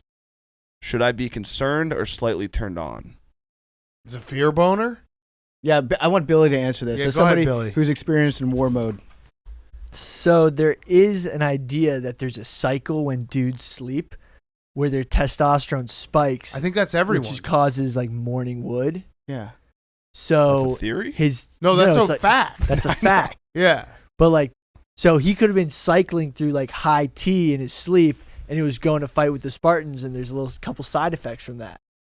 Is the morning wood, is that a byproduct of T cycling, or is that blood? Just like blood goes to one part of your body. No, yeah. I think Symbiotic. that's different. I think it's the first hour of your sleep is something happens. I'm pretty sure. REM. No, it's like, I can't remember what I don't know if it's testosterone, because I think it happens with women too. Like something. No, I don't know. Either way, we're not scientists. We're not doctors. Don't sue us. Boners. Boners spike. That's right. Mm-hmm. No, that's exactly. I'm actually looking right now. It's the medical term. It is crazy to think that every dude gets morning wood. Like the Pope, he wakes up with a boner. Just crazy to think about. Something to smoke on for a while. Thinking about other guys' boners. Yeah, well, just every guy's, not every guy's boner. Everyone's. Some dudes don't wake up with boners. Some guys don't wake up. That's All right, true. Shout out those homies. John Madden. R.I.P. He didn't wake up. Sad. Do you know that cadavers have boners? What? What? Yeah. What's a cadaver? It's a dead body. Ask med school students. All right, we'll see everyone on Friday. Oh, numbers. Ask 92's out. bioscientists. 22. 6. 88. Disqualifying myself. Don't deserve to take a 22. number today. Wow. All right, then I'm taking 18. I'm All taking 18. I'm taking class, 18. I'm taking 18. 32. Oh, 18 would have been. That was so classy of you, Jake. Oh, my God. Hashtag thank you, Jake. Verbal meme, Derek Jeter's little nephew. I'll be back on Friday. That was incredible. Dust mites are everywhere. Love you guys.